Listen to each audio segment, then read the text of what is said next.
Welcome everyone to Three Bells Pop-Up. We are raw, we are uncut, we are unscheduled, but most importantly, we are live. It's your boy Mundo, aka Mr. AKA himself, and as always, I'm here with my guys. First, repping NXT, Triple J, and of course, the voice of Fridays, our guy, repping the Blue Brand, Shane O'Mac. Fellas, how are y'all doing tonight? What's going on? How y'all feeling? What's up? Yeah, Triple J is now in your city live, everybody here on stereo. Salute to you fellas. Man, this is gonna be a nice little get together tonight. We're gonna be uncut tonight, everybody. Fellas, let's have a good one. Here comes the money. Here we go. Money talks. Here comes the money. Money, money, money. Uh-huh. It's me, your homie Shane O'Mac, coming to you live from the East New York section of the Three Bells podcast table. This is Raw. We are uncut and unscripted, and this happened out of nowhere. It's our pop-up show. That's right. And who knows what's going to happen? Who knows? Des, where you at? Take it, dude. All right, Shane O'Mac. Yes, I'm feeling that. Yes. Do we do it? It's not a regular show, but I guess we still do it anyway. Let's get it going. Yes, sir. Let's go. So,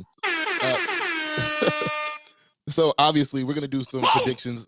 This guy. We're gonna do some predictions this on tonight on this special pop-up. And why not get things started with the beginning of our weekend? I'm gonna throw it over to NXT. Triple J, it's your go. Yes, sir. We got Stand and Deliver this Saturday at 12 with a little pre-show we got coming on an hour before the show. And before that, guys, we have a match on that card, which features Sean Spears versus Gacy. Fellas, who do you think's gonna win this match and why? Shane, I'm gonna start it with you.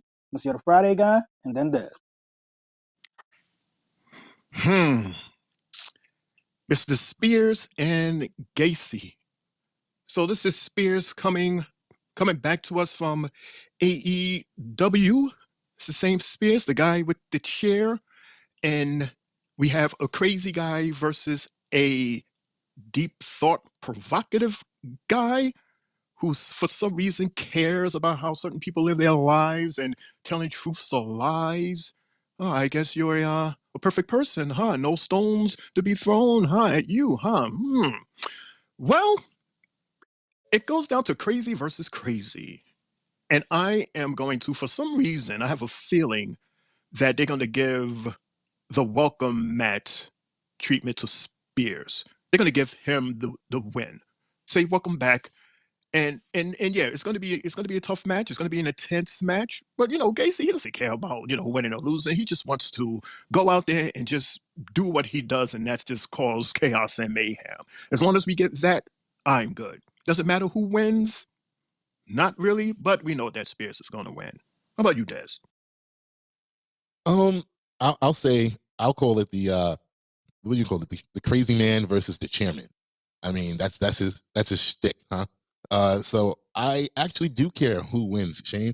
We've seen a few good matches with Gacy in it, but he has not gotten a W in anything. So I want to see him win finally for once, instead of him just being a punching bag. Let that man win. I would like to see him win. The modern day Mick Foley, let him get a W. It's gonna be weird to see him in a match that has no stipulations in it. I would have, maybe they'll add something in before the match takes place. But if it's a straight up 101, I would give the advantage to Spears. But again, in my heart of hearts, I want to see Gacy pull it out. Jay, what about you? What's your predictions? Des said pull out. But dude, we keep in mind that's the same. It really. But this is the same Gacy that pops up out of nowhere during matches. You don't think that that's going to happen in his match? That somebody's just going to come out of nowhere and just cause havoc on him? Cool. I mean, I'm assuming his situation with Oba is squashed already. Dijak is in that match with Oba as well. I mean, who else is there besides Spears? Well, there's literally those three guys that's in that triple threat match that can always sneak in and do something.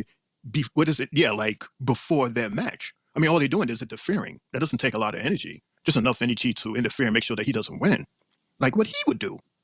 But would you really put yourself at risk of him retaliating while you're trying to win a championship match in a no disqualification match at that? Please, if you're talking about Mr. Uber, he can interfere in all the matches and still win his. I'm that confident in my boy that he can do that. I really am. Jay? Well, my prediction for the match, I honestly feel that Gacy's going to come out on top because I feel Spears is here to help the talent grow and put them over as he did when he had his previous fight, with Ridge. So I can honestly see that happening. But I honestly want a no contest or even, a 10 count outside the ring where they just beating each other's ass because I feel this is something where these guys are they're gonna go at each other's necks on Saturday. And the chair being, with the chair being Sean Spears thing, we don't know what type of playhouse toys he's gonna bring out to probably get at Spears with. He'll probably bring out some Legos and some just next shit probably on him on purpose just to mess with him. So I'm gonna stay with my choice, Gacy by win, but don't be too surprised if it's what you call it, count out. All right, before we get into our first commercial break, I just want to be clear. I said Gacy, Jay said Gacy, and Shane, you said you didn't care. Well, I said Spears. If you pick Okay. me. Okay, copy. And what is up, peeps? Hope you're having a wonderful morning, afternoon, or evening, depending on your time zone. It's your boy Knives, aka Penelope Sparkle Booty, coming through to give you some good love and positive vibes. So, what's good? What we talking about? Okay, Joe Gacy versus Sean Spears. Yeah, Sean Spears is going to win this match, and not because of anything before Sean Spears. It's just, like, WWE fumbled the bag with Joe Gacy so fucking hard. I mean, for woke Joe Gacy, I was feeling it. Before all the schism shit, I was feeling it. He was like, let's all be inclusive and all this shit, like making fun of all like the SJWs, tongue in cheek. And now it's just like, here, let's make him great value Mick Foley. Like, dude, really? Wow, it's Wednesday and you guys are doing a show. That's new. But, yes, I'm here. I'm just not doing my thing tonight. But here I am. And yeah, Mania is going to be fun this year. Anyway, boom! That, or we have one of those no contest type of deals. Like, hear me out on this. So they're having a match, and then they're just beating the shit out of each other throughout the entire fucking, arena after like a 10 count, double count out, but they're still fighting. And like other matches are going on, and then like we cut to the back. Joe Gacy and Sean Spears are still fucking fighting, and like have them come out on the next NXT still fighting. That's my motherfucking nigga, Triple J. I fucks with you, homie. Like I lead a message, and then like I give the whole scenario and a no contest and beat the shit, and then you said the exact same thing, man. You rock with me, and I rock with you. Let's get it. Jay, you seem like you got a fan now. Jay got a fan, everybody. It's crazy how we just both predicted the same thing at the same time. Damn. But guys, we'll be right back after these commercial breaks. What's up, fellas? I'm always here, all the time, every time. Three Bell Podcast pop up. What up? Yeah. Shout out to everybody that listens. Drew, LeBron, Knives, boom, my guy, boom, my guy, and what's going on, fellas? Boom, man. Where was you at Monday? I dropped some stuff down on Monday. Shane is wild. Boom, what happened? You guys lost MJF? Oh man, did you lose MJF? One more shout out, Des. Say it. Ladies and gentlemen, boys and girls, children of all ages, please give it up for the incomparable DJ Younger Nut. And if he ain't playing, I ain't staying.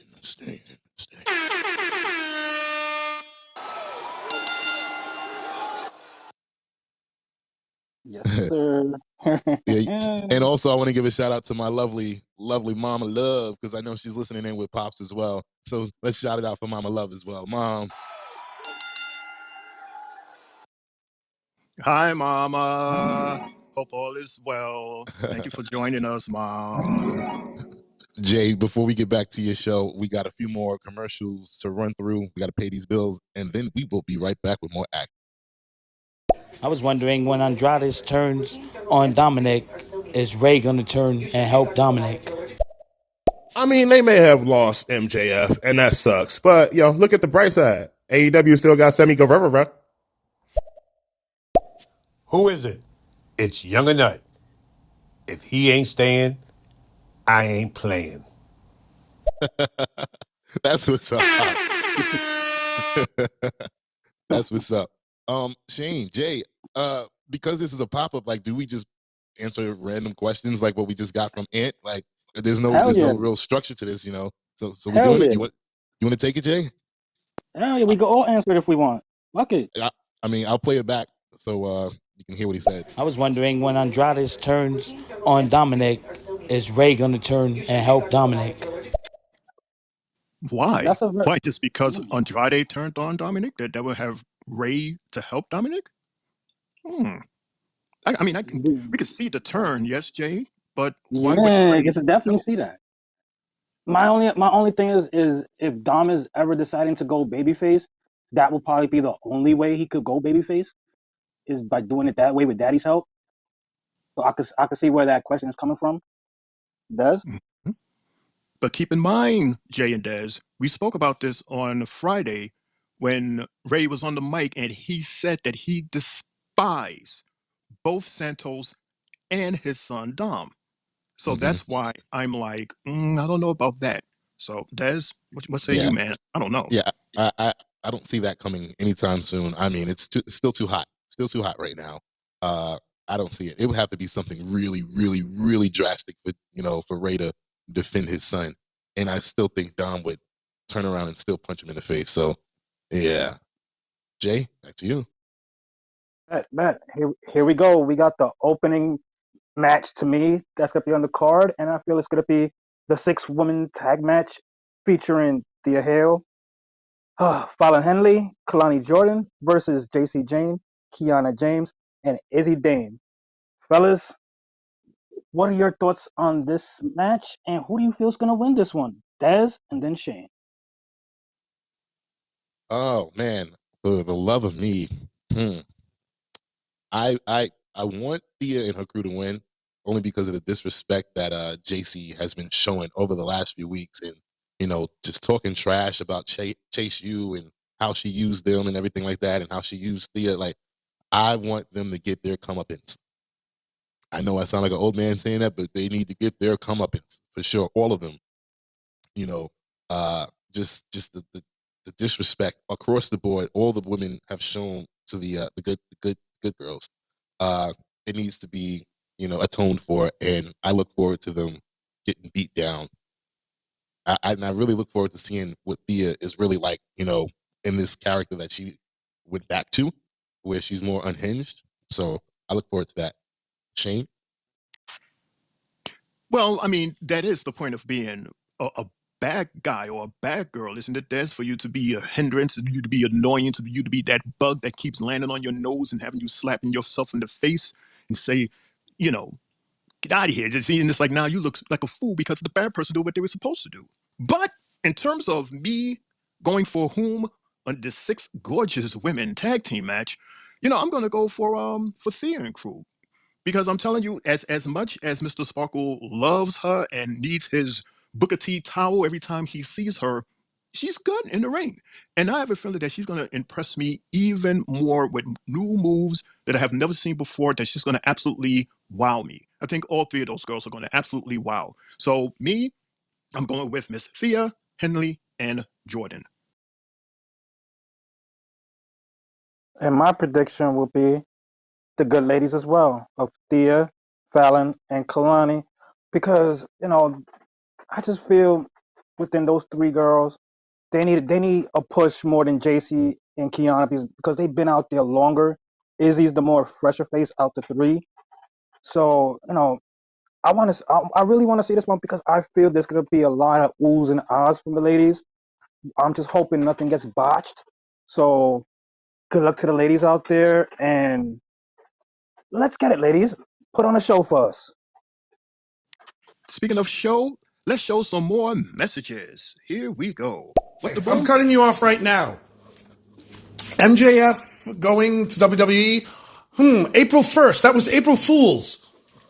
MJF's not leaving the company until he at least has this blowout match with Adam Cole for the storyline. If I'm wrong and we see him sooner than that, then I'm wrong, but I don't think he's going there just yet.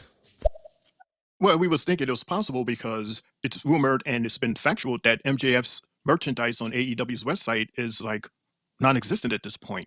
So that's why we thought that it was possible maybe he'd be coming to WWE. Oh, damn. I didn't know it was like a Q&A thing. I would like to throw one out there if you guys don't mind. Okay. Tony D'Angelo, why are you? End of question. I just knew you were gonna go there. Why do you hate this man so much? Oh my gosh, it's funny though. And yes, Knives. This ain't our regular Monday, Tuesday, Friday show. This is different. We are just pop up, like it says, we're unscripted, unscheduled, uncut. Yeah. You know who wins this 6-woman match? I win the 6-woman match because Thea Hale. Thea Hale, please marry me. I want to have your babies. This should not have been a six-way. Whatever. This should have been JCJ versus Thea Hale because she betrayed Thea Hale. Then the others got involved. But this should be a one-on-one match. I get it. You want to include other people in the match for Stand Deliver, but to tell this story, a one-on-one match would have been a hell of a lot better. And that's all Boom's got to say about that. Speak for yourself, buddy. 6 is way better than 2. So if you want your 2, just wait for, I guess, a regular NXT, but we are in Stand and Deliver. We're getting 6, baby. 1, 2, 3, 4, 5, 6, and maybe 7 if Sparkle sneaks on. Because I'm honestly thinking that, with what Boom is saying, we'll probably get Tuesday. As far as that being the outcome of whatever outcome we get Saturday, we know they're gonna probably separate them into matches Tuesday. So, and Mr. Sparkle, you want to have that girl's baby? Go ahead. We know who you crushing on, my guy. Oh, and on that note, let's That's go gonna be to crazy, baby. She's gonna be running around, doing laps around the house, lifting weights. Oof. Be Yelling prepared, and my screaming. guy. Ooh, would it be worth it? Ooh, that's gonna be a strong, angry. 1 minute you're happy, next minute you're sad, next minute you're mad. It's like all the emotions. It's just like it's like a pot of gumbo. You don't know what you're getting at the moment. But Is the as long baby's as theater, is the baby's last name could it be Hale or Sparkle Booty? Thea Sparkle Booty, I prefer than Yo. shit. y'all are stupid. Thea But and Booty. yeah, man, NXT. Yeah. I believe they are going to stand and deliver on Saturday for sure. I don't think they ever really missed, and I'm still new to the brand, but I don't think they missed so far on their pay-per-views that I've witnessed. I can't speak for the past, but since Jay, I've been watching NXT for how many months now? Was it since the summertime, right? I would say since I would say late summer, early fall. I feel like yeah. I mean, because I seen Mm-hmm. Isn't it true, Jay, that the first Stand and Deliver was equal, if not better, than that Mania that followed? That was like Bro, the rumor and the things that I was hearing about online afterwards. It was such a dynamite pay-per-view that it was like almost better than the Mania. I was like, wow, that's a huge compliment, man. Don't you think, Jay? that shit was in Brooklyn. At that, they set it off here in the very first ever one that they had, and it was lit all night. Every match, you would probably want to see more than once. And it really, when they picked the name for this PLE, it really stood out to me because, you got to bring your A game. That's a good version of their mania. I like it. They don't have to number it or anything. They just keep it as is, stand and deliver every year. I like it. And on that, I will feel our next match would be the North American title, defended in a triple threat match with Obafemi. We have Dijak and we have Briggs. Shane and then Dez. Who do you think's gonna win this one and why? Very simple. Umafemi, he's going to remain as champion. He doesn't need help. He's going to crush these guys all by himself. However, he's also going to play it smart for a minute and let them two battle it out. And also, I'm predicting that Gacy will, some way, somehow, show his ass around that ring to interfere. Either Dijaks, mostly Dijak. As a matter of fact, yeah, it would be Dijak. He's going to do something to distract Dijak. He still has beef with him. Briggs, I'm not too sure of. Maybe he'll find a new friend in Mr. Briggs. But yeah, Jay Mamani is on the remaining champion, Mr. Ubafemi.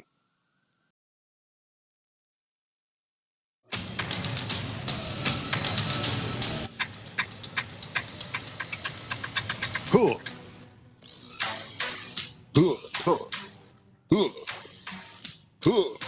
Wakanda forever. Uh-huh. Nah, but that's my prediction right there. Obafemi all the way. Obafemi all the way. What's going on? We have breaking news, ladies and gentlemen, boys and girls. Oh my goodness! Wow, I was not expecting that. But in regards to this match, I have the unfortunate responsibility to announce that it's been out there in the Twitterverse, Xverse, that Briggs is being accused of being accused of talking to an underage girl on Instagram. I don't know how true this is. I don't know if this will affect the match on Saturday, but if this is true, it's a shame. It's a tragedy. It's disgusting. It's sad. But if it's not true, I just I hope that people don't do this again. And things like that can destroy somebody's career in a second. So I guess we'll just have to wait and find out more information on this. But yeah, Jay. Hey, Des. Whoa. Yeah, that's heavy, Jay, isn't it? What is TKO doing about this? Are they doing anything, or will we still see him on Saturday? I don't know. I don't really know yet, man. Like I said, we got to wait and see if more information comes out, if they did some investigating to see if it's true. I've seen that, people were saying that Briggs doesn't have an Instagram account. So, it might not be true. Or this same individual tried to do this to someone else as well. So I am not 100% sure. It's still going around, something that I believe was released last night or something while we were on the air. So, yeah, I don't know. That's big. That's really big. And let's hope it's not another Velveteen Dream situation.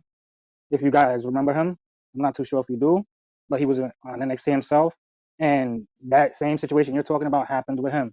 So let's see how this plays out with Briggs. And my prediction for the winner of the match, it seems like we all choose the same person, and that's Mr. Oba Femi. I feel the same way as Shane that there's gonna be some type of interference because Gacy might not be done yet with Dijak, and it's gonna be some shit.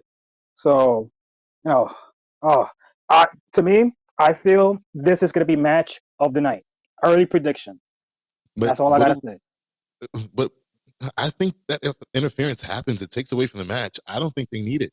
I think this match should be a clear uh, example of the power of Oba as Because he takes on you know what it two. is.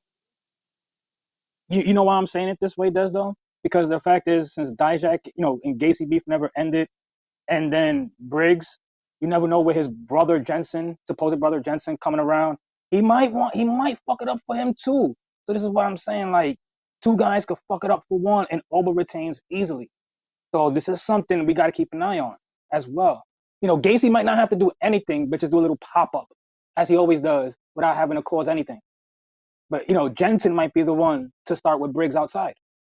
Something's going to happen before the end of that match happens, before the end of that match, in my opinion. Yeah, Jay, I agree. I would prefer that, because that would be a bigger shock for Briggs, and that will also add to that story. Because of course it's Gacy. It's like, oh, it's just Gacy. It's like a 1-2 second interference or distraction. But if it's this dude, his little brother, the guy who finally got balls, that's heavy. Yeah, that's heavy. But either way, we agree. This is going to be a good match, man. A good match, right, Des? Oh, definitely. Yeah, I expect nothing less than that. So for sure, it's going to be like Jay said, potentially match of the night or the afternoon. My bad, Jay. Yes, sir. That's gonna definitely, I already circled it as my match of the night. So I'm match of the afternoon.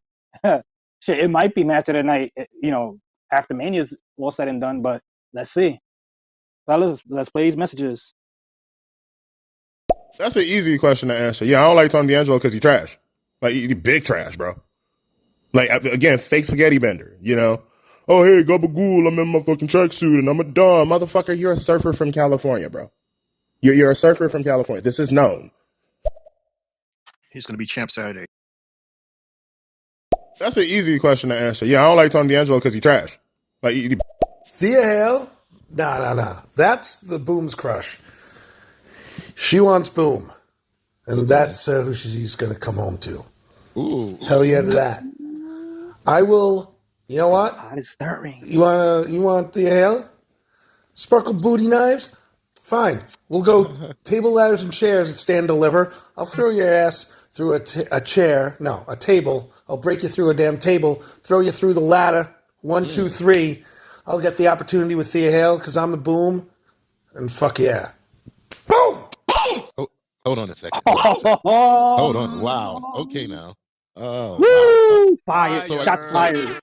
So Shane, Jay, I guess we're gonna be ringside at the announce table, calling the match, right? Because that'll be a Saturday good afternoon. Right. Woo! Saturday afternoon. Can't wait. Like, welcome everyone to the special TLC match between Boom and Mr. Sparkle Booty, and it's for the love of Thea Hale. Oh man, now this is gonna be a slobber knocker tonight, guys. How do y'all feel about that match that's going to go on tonight? Well, tonight, Boom is gonna be delivering. He's gonna be clotheslining. He's gonna be power bombing. But don't be too surprised with the power of Mr. Sparkle Booty as he comes with his sparkles to the ring. It's gonna be sparkling all over the place. It's gonna be eating everywhere. Golly, Shane, what do you think on this match? What's gonna happen, Shane? We're gonna see magic. That's what we're gonna see. We're gonna see sparkly magic, and then we're gonna see power. What? Yo. We'll be right back after more commercial. Dijak. I'm going with Dijak. Dijak all day, man. Like, Dijak has to win this match, man. Again, it is shit or get off the pot time with Dijak, man. Like, you put a lot of time and effort into this guy. And I know Obafemi is that dude, but, that's why we have Dragunov with the title. All right, we have Oba beat the shit out of Dragunov and then put Dragunov on SmackDown. It'll be fine. What? What the fuck? What? Bro, Josh Briggs out here getting his Josh Giddey on? What is up with dudes named Josh talking to underage girls on Instagram, man? Like, first him, Josh Giddey, like, wow. Just, hey, if you're under 18 and a guy named Josh jumping your DMs, run. All speculations. It's all speculations. Here we go again. Some jackass who calls themselves a wrestling journalist or some idiot trying to spew nonsense. Let's hope that's what it is anyway. But I always feel like these jackasses love to spread these rumors to screw with the wrestlers and fuck with their careers. So hopefully it's bullshit, and hopefully we'll find out. But it happens all the time. Stupid goddamn rumors, and it's innocent until proven guilty. Let's shun this dude. So hopefully this is nothing. Oma's retaining. They're not going to take it off of him this quickly. He's retaining. Let's leave it at that. Boom. Boom. I say this to you with all of the reverence and respect that I can possibly muster. I'll kick your fucking shins, dude. I'll kick you. No, you stay away from Thea Hale, okay? You can have the rest of the NXT roster. I don't care. Thea Hale, no. And so I'm on the Sparkle Booty side, all right? You can have the rest, the 2/3 of Toxic Attraction. Gigi Dola, JCJ, yo, make a little threesome with Boom, fireworks. Yeah, I get Thea Hale. Wow. Jay. No, fuck that. Ain't gonna be. Yeah. I was gonna say after this last message, I have a special interview for you that you might want to hear. No, go ahead. That's the same message over that I was playing. Play it. You sure? There's nothing there. It says no messages yet. Well, because you started playing it and then you stopped it. Hold on a second. Let's see. No, fuck that. Ain't gonna be no match. All right. This shit gonna be like Winter Olympics in 1996. All right. Yeah, he gonna be Nancy Kerrigan, and I'm coming at him and I'm busting his leg with a pipe, Tanya Harding style. Be like, Thea, you know you want me more than you want him. He can't even walk right. Look, he limping. Yo, I don't know how that happened though, baby. Ladies and gentlemen, at this time, Dijak. So let me tell you a story about my WWE career. I was thinking about this earlier. This weekend is WrestleMania weekend. I've been here for 7 of those, if you can believe it. Guess how many of those weekends I've been featured on a premium live event? Mr. PLE himself. Did you guess 0? Because the answer is 0, if you can believe that. In 2020, I was supposed to be on my first, but that got canceled due to the pandemic, of course. This match isn't just the biggest match physically of the entire weekend. No, it's the biggest match of my entire career. It's been kind of a long career. I'm the greatest professional wrestler that's never held a championship in this company's history since Jake the Snake Roberts. Think about that. Wow. Strong words. He kept going, but I don't want to keep us going. Jay, your thought? Whoa, to use his name and Jake the Snake's in the same sentence? I don't know, bro. Jake the Snake was a different character. Your character needs to make sense, and it's only been making sense the past couple of months for us. So if you could continue what you're doing, then I'll change my opinion on him. You know, it's until further notice with him. Right. If you was the greatest as you say you are, you wouldn't be 0-7 at Manias. You wouldn't be walking around with your pants sagging because you don't have a title belt to hold your pants up. If you would claim to be the greatest, you wouldn't even be able to cut that promo. You would be defending a title for PLE. So with that, you getting 3 womp womp womp bells from me, goddammit. Des Humph. Right back to you, Jay, for more NXT. Great. Next match on the card will be our tag team titles featuring Frazier and Axiom versus the Wolf Dogs. Dez and then Shane. What are your thoughts on this match and what do you feel the outcome is? I expect this to be another good match between these 4 individuals. As I stated last night, we've seen this match before, and it was good. You know, we got to see the speed and the agility of Axiom and Frazier versus the power, just the outright power of Corbin and Baron. No, it's the same person. Damn it, I hate saying their names together. Braun and Corbin. Yeah, I expect this to be a hell of a match. This might actually be match of the night, guys. If it's anything close to what we saw in NXT, this should be match of the night with some good spots in it.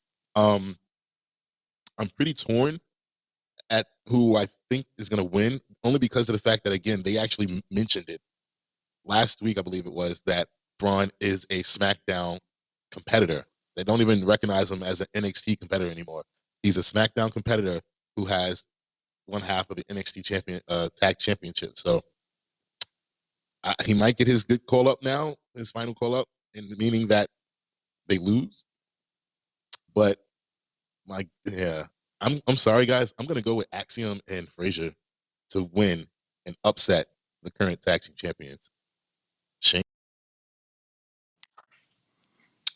Interesting call. Because not for nothing, I got to give them their props for A&F, Axiom and Frazier. They are good. They are very good. But the Wolf Dogs, they're more powerful. They're more hungry. They worked real hard to get to where they are today as our tag team champions. And yeah, it would kind of make sense for ANF to win, being that Breaker is supposed to be going to SmackDown. But again, we're juggling balls here in terms of where would he have a better fit?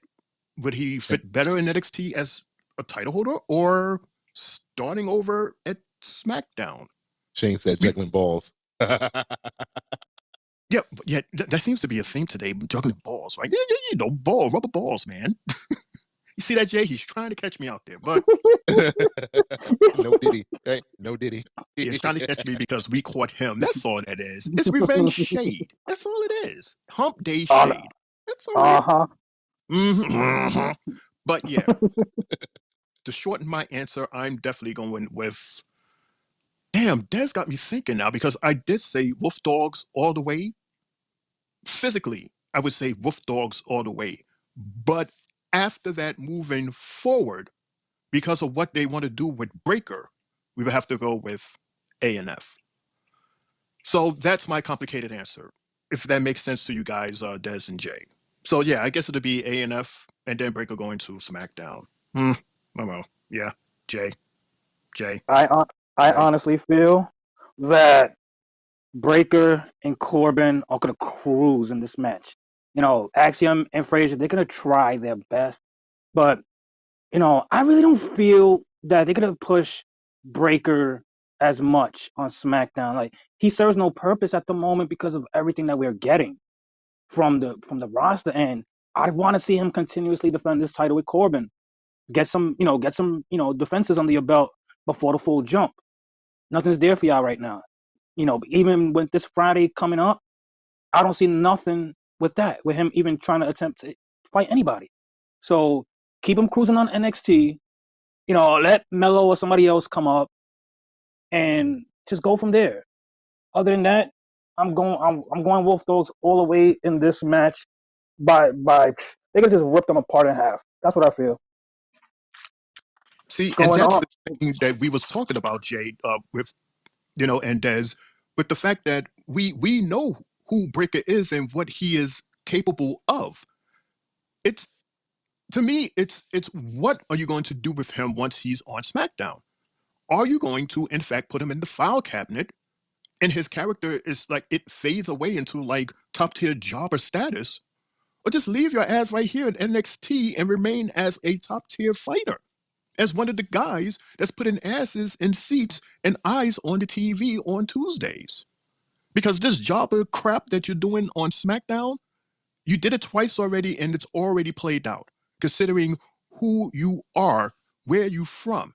You're not just a regular fighter from NXT. You're a goddamn one half of the champions of a tag team. If I'm going to SmackDown, goddamn it, it better be more there. If not, I could just keep my ass right here and keep on milking this cow right here until it runs out. Why go to a new cow that's not giving me no milk? Make it make sense, Exactly. Jay. Exactly. That's the way I feel about it with Braun. Like he don't really got nothing to do on this roster right now, on the main roster. Keep on doing what you're doing. It's working. And at that, your father didn't go singles until the breakup happened, later on down the line with them. They excelled for years, the Steiner brothers, as tag champs in both federations. So do play the way and the route that your father came up. Let it work that way because it's good right now. It's feeding us his power, his pizzazz. We get everything we want to see from him on NXT. We see him on SmackDown. It's just the spear and the fight's over. And good night, Irene. That's it. That's nothing for us. And at that, you don't see no people that could rival him right now on SmackDown. The majority of good people that could fight him will probably be on Raw as well. But for now, keep him on NXT. Ride the way with his tag team shit. There's still other tag teams out there. Let's see what you guys can do. And once you're finished and done with every tag team, wiping them off the earth, then give them up, give the belts up, and go for the tag teams on SmackDown or Raw. Do it like that. It could help even more with Baron Corbin and him. We want to see shit like that. So, shit, let's get it. I'm gonna play And these. at the end, it makes sense. Everything you Right. said makes sense, and that's the bottom line of everything. If it makes sense, we'll buy it. If not, we're gonna boo your ass off the block, Jay. Exactly. Not Or your else we ass, could have. you know. No, you're right. We could either do that, or we could start chanting your match sucks, or you suck, or you can't wrestle type shit. Because we're getting matches that's showing you that you can't wrestle on TV, on the on Channel 5 on SmackDown, and then we go to NXT and you're fighting and you're busting these guys' asses. You're showing us everything. I want everything. I don't want a Mike Tyson blinker of a fight right now. We don't need that. But I'm gonna go ahead and play these messages while we shuffle papers and prepare for the next fight. You think so? Now, okay, I can have all those women, but I've been eyeing Thea Hale for some time now, and nah. Table, ladders, and chairs. We're doing this. You're going up for the big boom theory. Think of it like a power bomb, but more like a Death Valley driver type of move. But yeah, you're going down onto a ladder. Yeah, that's right, a ladder. And again, I win, you lose. I'm the one going home with Thea Hale in a goddamn limo. Because I am Boom! I can't believe we are having a verbal wrestling match on the Three Bells podcast between two listeners, Boom and Mr. Buddhist. I'm sorry, Jay. All right, so I'm a big fan of Dijak. I fuck with this guy hard. But that statement, the greatest wrestler to never hold a championship in this company since Jake the Snake Roberts. Yeah, Santos Escobar says, hold my cerveza, bruh. I do not want to see Frazier and Axiom. Ugh. It's bad enough Frazier's the one who's actually dating Thea Hale in real life, but okay, but that's besides the point. I miss A-Kid. I get this Axiom thing, but I miss A-Kid. I don't know, man. Wolf Dogs, I want to see them retain, but I guess in order for Braun, I can't think of it. In order for Braun Breaker, almost said another name, to go to SmackDown and continue on the main roster, I guess the only way to do it is to lose the titles, but I don't know, man. I have mixed feelings about this match. Okay, so for this match, the tag match, I need this match, no matter who wins or loses, I need it to be exactly 13 minutes. And the reason for that is because I timed this out correctly. If I leave my house and I go down the street to one of my favorite places to get wings, I can get back and 13 minutes will have elapsed. Yeah. I'm not watching this fucking match. Oh my God. That's shade, yeah. Hey, so the problem that I have with Braun Breaker is that his vibe doesn't match his character. Now his character is like, I'm big, intense, ruthless guy, but then like the vibe he gives me is like, you're a nice boy. Like you're just a nice, good boy. You help old ladies across the street. Like you give homeless people the money on the streets and shit. You give them your leftovers after you leave restaurants and stuff. You're not like the guy that I'm like, oh man, this is the dude that probably rip my head off. He looks like that. But it's the same problem I have with the AOP guys, where it's like you just big motherfuckers, but also you're just nice boys.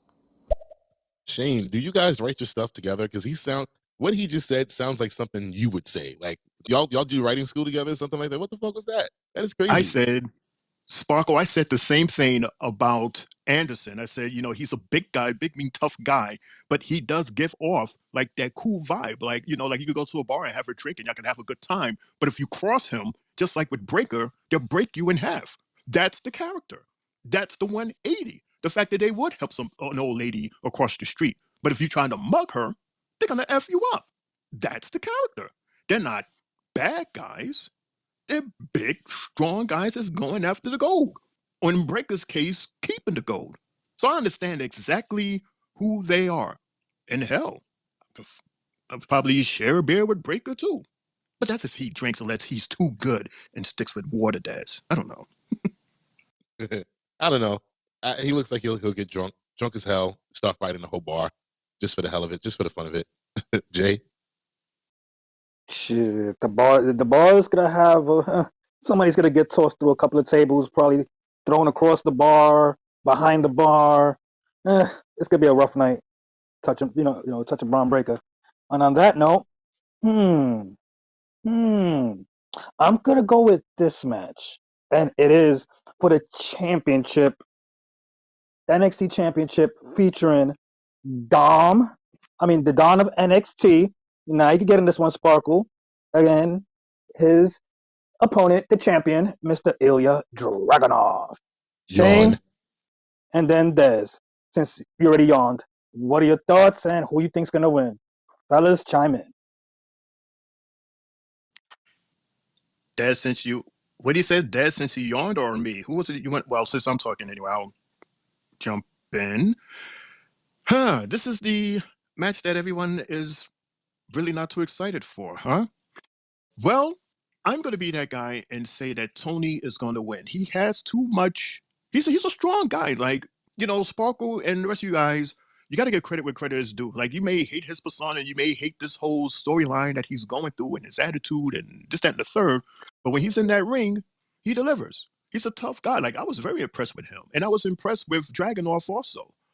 But the bigger picture of it all, Tony has more power behind his fist than Dragunov. And I think because of that, with everything that we've seen with all of these videos and behind, the backstage footage and stuff like that, I'm beginning to believe, and I am believing that Tony will in fact be our new NXT champion, Des. I really believe that. Yeah. Shane, first off, I want to give it to you. You caught on to a backstage interaction that he had after they lost the tag titles when he thought about, when he said that he has other things to do and whatnot. And then you asked us like, hey, you guys think this dude is going to go solo? And I was just like, no, he can't. What about the tag team? And then right after that, he went solo. He called his shot. So kudos to you, Shane, on that one with Tony D'Angelo.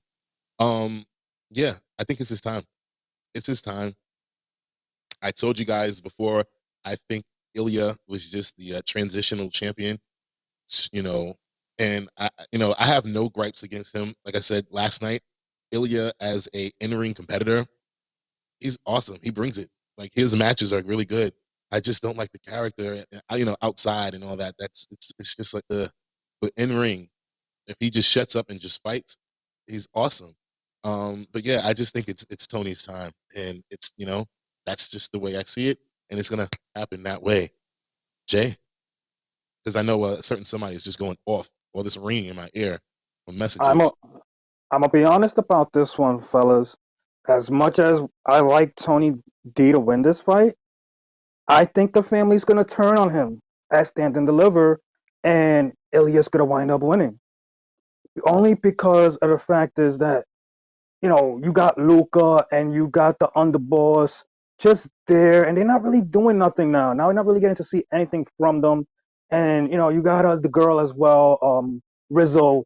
This group needs to abandon itself because I kind of feel if we don't get Breaker on the main roster by Friday, that Tony D will be on this roster within the next couple of weeks. I can feel Tony D being on SmackDown. I ain't gonna lie to you, because he got that pizzazz and that, just that spunk that you need as part of the main roster. And from all the stuff I'm seeing on Ilya, there's no need to rush him to the main roster. So I'd rather say keep him with the title, let him gain more with his title because he hasn't really defended it that much. So at least give him 2, maybe 3 more title defenses before I take the belt off of him because I just want to make him a little bit more believable to the fans. That's my thoughts on that. So you're saying you see in the long run, you see Tony going to SmackDown, as in Tony by himself, or Tony being betrayed by the family? I mean, isn't that going to be a different character? Like he's not going to be the mafia guy Tony on SmackDown, right? Just like Breaker is not going to be exactly NXT Breaker once he goes to SmackDown. They're both going to be SmackDown superstars. So isn't He their just persona going to be like a little different? Maybe, but like my thing is with Tony D, he seems like he's more seasoned for the game to be up there. Like he's like Santos. Santos never really won the big time goal like that on NXT. He was just ready for the spotlight, and they knew, like they got a real Mexican like Andrade that could actually talk English. They brought up Santos once they gave some the boot, once they gave Andrade the boot, we noticed a little bit more here and there. Santos Escobar. They fed us him a little bit more because that he has that persona. So now we got Andrade back and he's learned a little bit more English. So now he could talk in this and that with the help because he had Charlotte more than likely getting him some bilingual classes to learn English. And like what happened All is right. I'm just having a hard time with what you're saying because of the fact that they just added Luca to the fold 2 weeks ago. We just seen the underboss in the match last week. So I don't understand like this timing that you're talking about saying that they're not doing anything. We just seen they them in yes. but the thing is like you see them fight once a month or once every 6 weeks. We're not getting much from them, and so They're I playing feel they're playing their role as the supporting right, cast right now. So what's right. wrong with that? If you look at this crew, three of them are underdeveloped, and one looks more ready to go to the next stage. That's what I'm But saying. but how are you basing that if he hasn't even had a solo career yet? He's been in a group. He's been in a tag He team. but before the tag team, he was solo for a minute. He was solo with by himself, but he still had the underboss on the side, and he had something going on with Santos at one point until him and Santos got cool, real cool, and then they became something until Santos came up to the main roster. So this is what I'm saying is like you could just see he's been there too long. He's been there longer than Breaker. He's been there longer than Mello and I could see some idea where maybe okay, fine. If they don't turn on him, I could see a situation where the whole family comes up, similar to how like we got Electra Lopez with LWO, and she's rocking with them and she's going with them and doing what she got to do. Maybe they'll do that with the underboss, but still keep his other three fighting on NXT while Tony I'm D finds his way. I'm just not I'm not sold on this whole this implosion of the family because Jay, it was only like a month or two ago when Rizzo joined up with them. So I'm just confused. Like this still new parts to this whole situation here. And why not if you're gonna try to prepare somebody for the main roster, why not give him a title run, let him defend the belt, let him build his solo career, and then boom, take him off. I wouldn't do that right now. And then I don't know what your obsession with sending everybody to SmackDown is like, but SmackDown is not the land of opportunity. It's just where you get lost in the shuffle of shit. I If you notice, the majority of the NXT roster that we've had since basically God knows how long, the NXT roster always seems to go through SmackDown. The like who majority. like You who got Tiffy. She's that on just SmackDown, happened. Yeah, which is part of the fact that you was watching her on SmackDown. I mean, you was watching her on NXT. You keep know, going. Braun Breaker. We got Mello, Mello was on Raw first, and but it not was officially. Not right, never officially. but he only had two matches on SmackDown because the first one, him and Theory got knocked out, so We he got would look. only had that one. We got Theory. We got Walla. Theory was on Raw. He got moved. He Grayson got Waller. drafted. Theory got drafted to SmackDown from Raw. Okay, so we got Grayson Waller, like I said. And he was doing a whole He's bunch of nothing.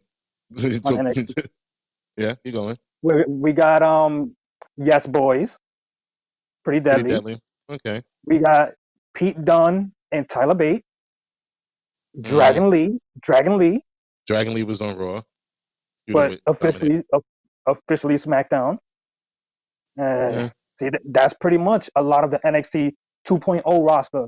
The only one you can say the only one that got Dragon Lee's best match on in WWE main roster was on Raw with Dominic, right, which is crazy. and everybody else is either not really doing shit or not really doing shit. Honestly, The only besides one, besides Pete and Tyler. if you notice, probably the only NXT chick that went NXT, I mean to Raw, is this girl. What's her face? Evil Gina. Well, She's probably the her only one. Candid, what was it? Candice LeRae Carter, and and Chance. yeah, they're on Raw. They've been doing more stuff. That's what I'm saying. I don't like these Tegan NXT people. Tegan Knox.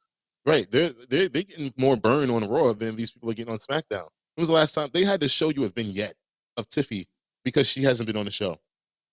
I mean, the only consistent people out of that whole group that you talked about is Grayson and Theory. And again, Theory was on Raw first. He was the US champion on Raw. So like, I don't know, man. I don't like these NXT people going to SmackDown because they ended up doing nothing. Hopefully, when everything gets shuffled and we, send SmackDown to USA, hopefully we get an additional half hour, maybe an additional hour to help with situations like that. Let's see, because we're not gonna, the days of 2 hour shows might be ending. Let's see what happens. I'm gonna play I these. love how you guys always talking about we need 3 hours, we need 3 hours. Of course, as fans, we want 3 hours because we're getting quote unquote more show. But do you know how much it costs to get that extra hour? You know how much you have to pay the productions for that extra hour? The writers? Once again, even Triple H himself says that he hates the fact that Raw is 3 hours long. That's a lot of money for that extra hour. And NXT wonderfully proved just yesterday on what you can do in 2 hours. They gave us 7 matches last night, dude. That was unbelievable. I don't think I've ever seen 7 matches within a 2-hour show, plus video vignettes, plus a 3-part video series, plus backstage, and plus a parking lot scene. All of that was within 2 hours. And you still want 3 hours. It's going to cost a lot of money. You got enough money, Jay? You got enough money, Daz, for that extra hour? Shit, I don't. Sparkle, you got money? Boom, boom. You got them boom, boom bucks in your little pocketbook, man? Message. Messages. We do not acknowledge the fact that Nathan Frazier is dating Thea Hale, okay? I'm on my Negan from Walking Dead shit with this. Nathan Frazier, you're not changing Thea Hale's life. You're getting it ready for me. Why? Fucking why? I still don't get why. Why is this? Okay? No. Why is fucking Tony D'Angelo in this match? Somebody explain it to me like I'm fine. He's so trash. Like, I'm also Bray Wyatt shit, bro. Anyone but you, bro. Anyone but you, Tony D'Angelo. You fucking fake spaghetti bender. All right, no. Get him out of here. It's up for you. Yeah, when he's in that ring, he delivers. He delivers botch after botch after botch after botch after botch. The only person that botches more moves is his homie, Stacks Lorenzo. Guess what? He trained him. Joe Coffey, Odyssey Jones. Fuck, go up to Raw, bring Ludwig Kaiser down and have him fight Dragunov for no fucking reason. All right, anybody. Dude, a bag of Doritos over a fucking... I would rather have Ilya Dragunov sit in the middle of the ring and read Pride and Prejudice to me than him face fucking Tony D'Angelo. Fuck this guy. Give me Andre Chase versus Ilya Dragunov over fucking Tony fucking D'Angelo. Oh man, dude, just... It's right here. It's every time I think about it, just like that little bridge in my nose. It's just like right behind it. It's just a little Tony D'Angelo size, like aneurysm that's just building. Oh man, just get this dude off TV. Fuck Tony D'Angelo. Just fuck him, man. Fuck all the way off with this guy. Tony D'Angelo, if you can hear this, if somehow you on stereo and you like Three Bells podcast, these guys love you. They appreciate you. Penelope Sparkle Booty say you can kiss my ass with your tongue out. You fucking fake spaghetti bender fedora wearing motherfucker. Okay, I feel a little better now. I feel like I got enough of that out of me. Yeah, I appreciate y'all for being here for this. Like this was very therapeutic to get all of that out of my system. Yeah, no, Raw and SmackDown don't need to be 3 hours. You can get away with 2. Just take a lot of these fucking promos out and give us matches, man. Like, I don't need to see dudes standing in the ring stationary with mics in their hands. And, tell me a story in the ring, bro. Dude, like, if Game of Thrones can give me a fucking good enough story that I can get invested into in 48 minutes, WWE, you should be able to do that. I mean, I understand what you say, about the 3 hours, but they could afford it. They can afford the 3 hours. I'm pretty sure WWE has the money to afford the 3 hours because you have all this talent and they're not doing nothing. It just most of them are just sitting home not doing anything. So, what do you do with the talent that's signed with the company but are not doing nothing? They don't have no TV time, and I don't think that's fair for those people that want to showcase their talent but can't showcase their talent because short time period. It's not fair.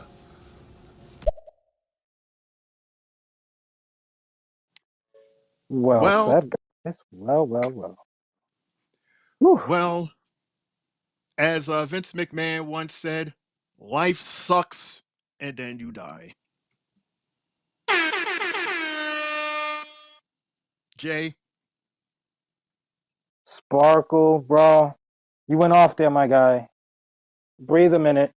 You did a good job at what you was That saying happens. about Mr. That Tony D. happens. Go ahead, Mr. Des.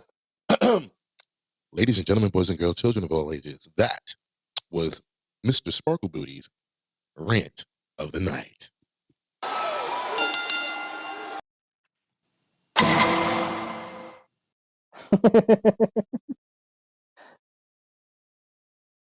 Okay, now. So this is the match that I feel is going to be the co-main event on Saturday afternoon, where it's for the NXT Women's Championship featuring Lyra Valkyria and Roxy. Des and then Shane. Who you think's going to win and why? Roxy, of course. I said this already 1,000 times over. I want Roxy to get her belt back. It's time for her to get her belt back. You know, Lyra, I'm sorry, you're just not doing it for me, bro. You're just not doing it for me. Yesterday was the first time I actually seen something and go, oh, okay, all right, that's pretty cool. But yeah, her whole title run has been a yawn fest. Like it's just whatever. And then the nerve of her to try to go after the NXT, well, the WWE Women's Championship. Like, bitch, you're the women's champion, and you have somebody that wants the belt, and you're worried about the tag team belts. Like, that's how you got hurt. You got hurt for being stupid. So I expect the full wrath of Roxy to come out on Saturday and put this chick down. And I expect Tatum to somehow, some way, get involved in this match, which would spin off a feud between her and Lyra that'll just end up in catering somewhere. Shane? you know, I hope Roxy is listening to us because I would say this. Roxy, I want you to win. I think you're going to win. I know you're going to win. But first things first, before your match, look for that sneaky ass Tatum and whoop her ass just as a safety net. That way she won't even think of coming in the ring area to interfere with your match in any way possible. Do that first. We've seen you do that before. What better and more important time for you to do that than on Saturday? Get that Tatum's ass first before your match so that you can win and prove that you are worthy of a champion. Miss Roxy, she's my pick, Jay. And honestly, with me, I feel that she's going to win as well. There's a trio pick here from the Three Bells podcast that we all feel Roxy should win. And Roxy bust her ass, put in the submission move, that new submission moves you got after the pop rocks. And Des, I actually feel you on that. I think Tatum's going to play a big role in this. She's going to do something to make her lose this. And as you said, it might be a go to catering match. But I honestly feel that, that's going to be something that we'll be speaking about after the show with Tatum interfering. I definitely feel that, Des. Hmm. Hmm. Oh my God. And let's see these messages before I go to the main event. Okay, so it's been 38 seconds and I haven't said fuck Tony D'Angelo yet, and I don't feel like that's good to have that out there. So fuck Tony D'Angelo. Okay. All right, so I want Lyra to win this match, and here's why. I want Lyra to win this match. Let's get some Tatum Paxley interference, and then, oh, woe is me, Roxanne Perez. Dude, you're going to be on Raw after Mania. You're going to be one of those big call-ups. It's fine. Yeah, we'll put you in some shit with Liv Morgan, whatever, right? Then the very next NXT, Larry can come out like, oh yeah, I'm the big champ, all this and shit. And then she loses it that night to the newest challenger and the new NXT Women's Champion, Thea Hale. Come on now, y'all knew I was going there with it. You knew I was going. Let's put this belt on Thea. Of course, the belt on Thea. But yeah, Sparkle, what you're saying make I see that. However, if that's the case that Roxy is going to Raw, why are you making such a big huff and puff and fuss all of this time for us to be at this moment here that you're going after the belt? You understand what I'm saying? Like, if it's already predestined for you to go someplace else after Mania, then why are you fighting so hard? First off, to even get time on NXT, number one, and number two, to get an opportunity for a belt that you said that was taken away from you. You'd have been like, fuck that belt, fucking NXT, screw you guys, I'm going to Raw. You know what I mean? Am I making sense, Daz and Jay, or am I just talking out my ear? Jay and Daz, Jay and Daz, Jay and Daz. I'm That's here. I'm here. Nah, you making plenty sense because it's like we're hearing those rumors of her being called up, and if this is just all a game for her to be called up, then don't you shouldn't have been going that hard. But let's see, man. I'm just hoping that when it's right, is right. Not right now. Let this match happen and let's see what happens. But Sparkle, I definitely could see Thea being champ by the summer. I'm not gonna lie to you. So, keep your fingers crossed and we can have a happy summer with Miss Thea Hale as a champ. And on that note, we have our main event featuring from Worcester, Massachusetts, weighing at 210 pounds, 5'10", Mr. Carmelo Hayes.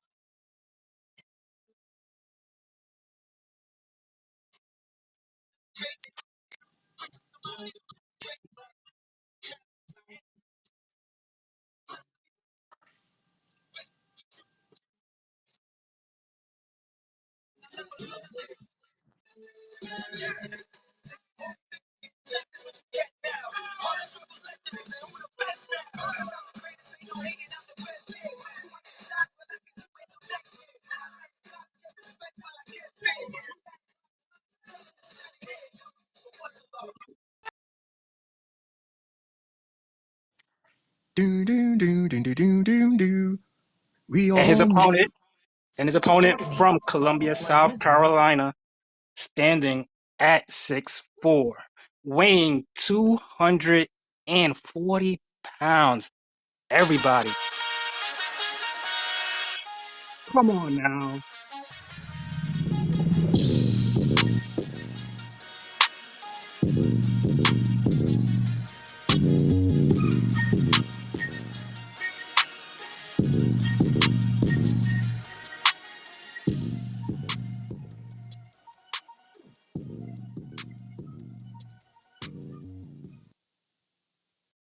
Thank you for stealing the song off my TV, sir. Thank you very much. I was trying Jesus to help you, Christ. sir, because it wasn't I coming had it on through. my TV. I had it on my TV The ready. sound Playing. wasn't coming through. I was trying to help you, sir. Jesus Christ. Yes, Thank you, Jesus Christ. Daz. Yeah, I'd Yeah, rather you the be mad music at was me. going in and out. It was really low. It was like to a point where it was almost silence. That's why we were. Yeah, exactly. Jesus But you want Christ. to be a jerk about it, so I won't help you no more. Jesus Christ. Jesus. But, fellas, Yeah. this is our championship match. What are your thoughts about it and who you feel is going to win? Dez and then Shane. Mellow. Mellow. Mellow. Huh? Mellow. Hmm. I will say this. Trick may be stronger, but Mellow is smarter. Does that make sense, Des and Jay? So because of that, Yes. I would say Mellow. Like really everyone think of what I'm saying. As in terms of Mellow being smarter than Trick's strength. I agree with you. I mean, we leading up to this, we already know what my thoughts are on this and my scenario that I put out about this. But in my heart of hearts, I want Melo to be the winner. So I'm gonna just put his name out there, and yeah. Because if you notice, the difference between Melo and Trick Trick is entering this match with his feelings, and Melo with his brain. He's gonna think about this. He knows what's going on here, and he's gonna use his brains. He's gonna use his smarts. He's gonna use his how you say his knowledge. He's been doing this. What was the promo? He said he's been doing this for about what 3 years, and Trick only 6 months, something like that. Those were the magic words, the numbers. Yeah, he So said that he's been on fire for the last 3 years, and Trick's been on fire for 6 months. right, that's using your brain versus using your emotions, using your feelings to say that you can beat someone that's using their brains. That makes sense? Yep, I think so. So for that, I agree with you guys. I would say Mello's brains over Trick's feelings. Jay? I honestly, I got Trick winning this one because I've been on the Trick train for a minute, and it's about time we got that next step from him. And why not a better time than now? And we can give Mr. Mello Hayes his flowers for being a great competitor, a great champion on NXT after this fight. So, that's my prediction and that's my thought on it. And I will play this last message before we go to the next show. Okay, so there's no way Carmelo Hayes doesn't win this match. Carmelo Hayes is going to walk out of this. It's going to be a lot of fuckery abound, a little cheating, pulling of the tights, poking of the eyes, all the, heel shit.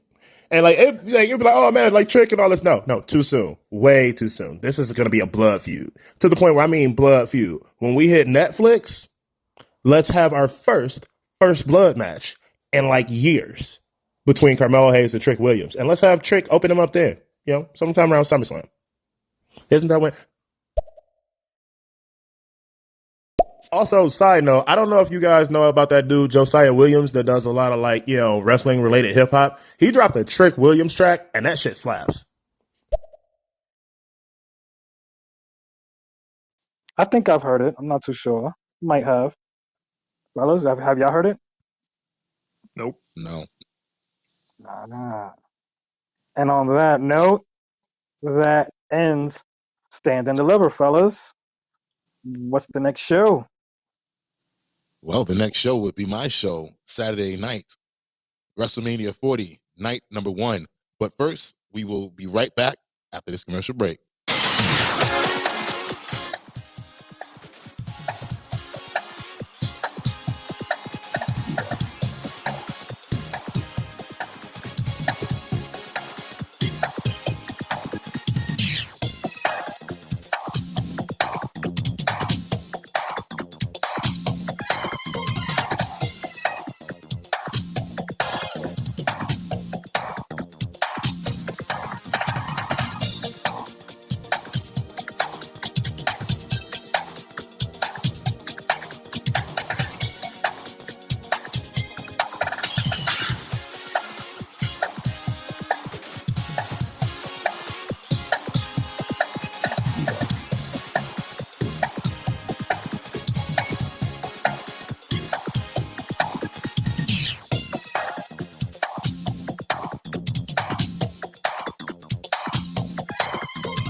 Welcome, everyone, to night number 1 of WrestleMania 40. It's your boy Mundo. I will be hosting night 1 of WrestleMania this Saturday night after all is said and done. Let's get it. Let's go. Let's go. What up? What up? What up? What up? What up? What up? What up? What up? What up? What up? What up? What up? What up? What up? Ladies and gentlemen, give it up for my guy, my tag team partner, Lawan. Lawan, what's going on, fella? What's up? What's up? What up? What's good? Hello, Lawan. How are you? Sound like Jigsaw from Saw, man. I'm doing well. Hola, Lewan. ¿Cómo estás, señor? Hola, hola, ¿cómo está, señor? All right, that's beautiful. Good, good, good, good. All right, let's get right to it. I have the official night one of Wrestlemania card in order by way of the boss, Triple H. Night one, first match, we have Rey Mysterio and Dragon Lee versus Dominic Mysterio and Santos Escobar. Shane, Jay, LeBron, what's your predictions and who do you got winning? Team Ray all the way. And I hope he has another belt to whoop his ass. I'm looking for Whoop That Ass Part 2. I am Team Ray all the way. Also, I don't see Escobar and Dominic taking this match. And with me, I ain't gonna lie to you. As much L's as Dom's been taking, he's gonna get this dub. He's gonna get that win. Him and Santos are gonna win, and they're gonna start feeling themselves coming Monday. Watch. And I agree with Jay, actually. I see this going the way of Dominic and Santos. And remember, they already spoke to Andrade, so he's gonna rear his head into this match some way, somehow. And I'm excited to see how that goes down because then, we already have this all out Latino war going on. So I want to see exactly where he stands as far as this. And if y'all remember what I brought up on Monday, then you know that the rumors are that Carlito might be switching sides. So those are some moving parts, moving variables that I would love to see in this whole situation. Anybody got anything else on that one? With Carlito, with you saying Carlito switching sides, I think it was based off the reaction that he gave Ray when Ray announced Dragon Lee. You saw Carlito's head turn and looked right at him, like, Yep. "What? You didn't pick me, and I'm right behind you. I'm right I've here. been Yeah. I've been helping you all this time, and you picked Right. a new guy over me." That's you see, he's gonna feel like, yeah, maybe Santos was right in the whole time. It was always you, Ray, always you, never us. So Jay, I could see some shit like that. did you notice that when they had that backstage segment when they were like congratulating him into the LWO, uh, Carlito was the only one not wearing an LWO shirt. He had on, I guess, his own shirt. Like he wasn't, and he looked like he was a little bit like yay, yay, tapping on the shoulder, yay. Did you notice that? Yes. Yeah. He been what this past month he just gave us what maybe like 20 minutes. Guys, Oh boy, have we been keeping track? Because I haven't been keeping track. But like I said, we could only get a few hours of him combined TV time throughout the entire year, and I feel we only got maybe an hour of him between the first 4 months of time, maybe less. Yes, Gigi, I that's agree. a I that's agree. a that's a you and Shane thing to keep track of how much we've seen this guy compete. But we'll move on. The next match up is the Intercontinental Championship match. Gunther versus Sami Zayn. Uh, hmm. Lawan, I'll start with you because you still expect Chad Gable to find his way into this, and then we'll go with Jay and end it out with Shane. Hell yeah, I expect Chad Gable to still interrupt. Sami Zayn, the title going to him doesn't do nothing for him. Keep the belt on Gunther. He's a better champion. He has a better moveset. He has more ways to defeat his opponent. Again, also with the belt going to Sami Zayn does nothing for the company. It does nothing for him. Yes, it's going to get interrupted, and then we're going to have a feud with Chad Gable and my man Sami Zayn. I am picking Gunther to retain the title. With me, I think this is going to be an easy peasy match by Gunther. He's going to thrash him, trash him, give him about 20 smacks, 3 power bombs, a couple of missile drop kicks.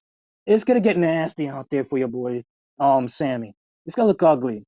And, with the fact that we're saying and thinking that Chad Gable's going to be interfering in this, I get into this late in the match.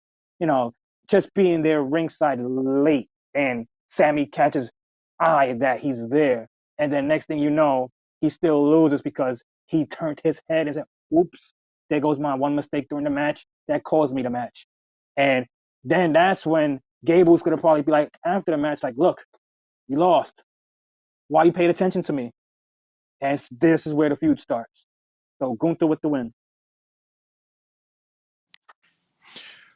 Yeah, it's going to be an easy match for Mr. Gunther.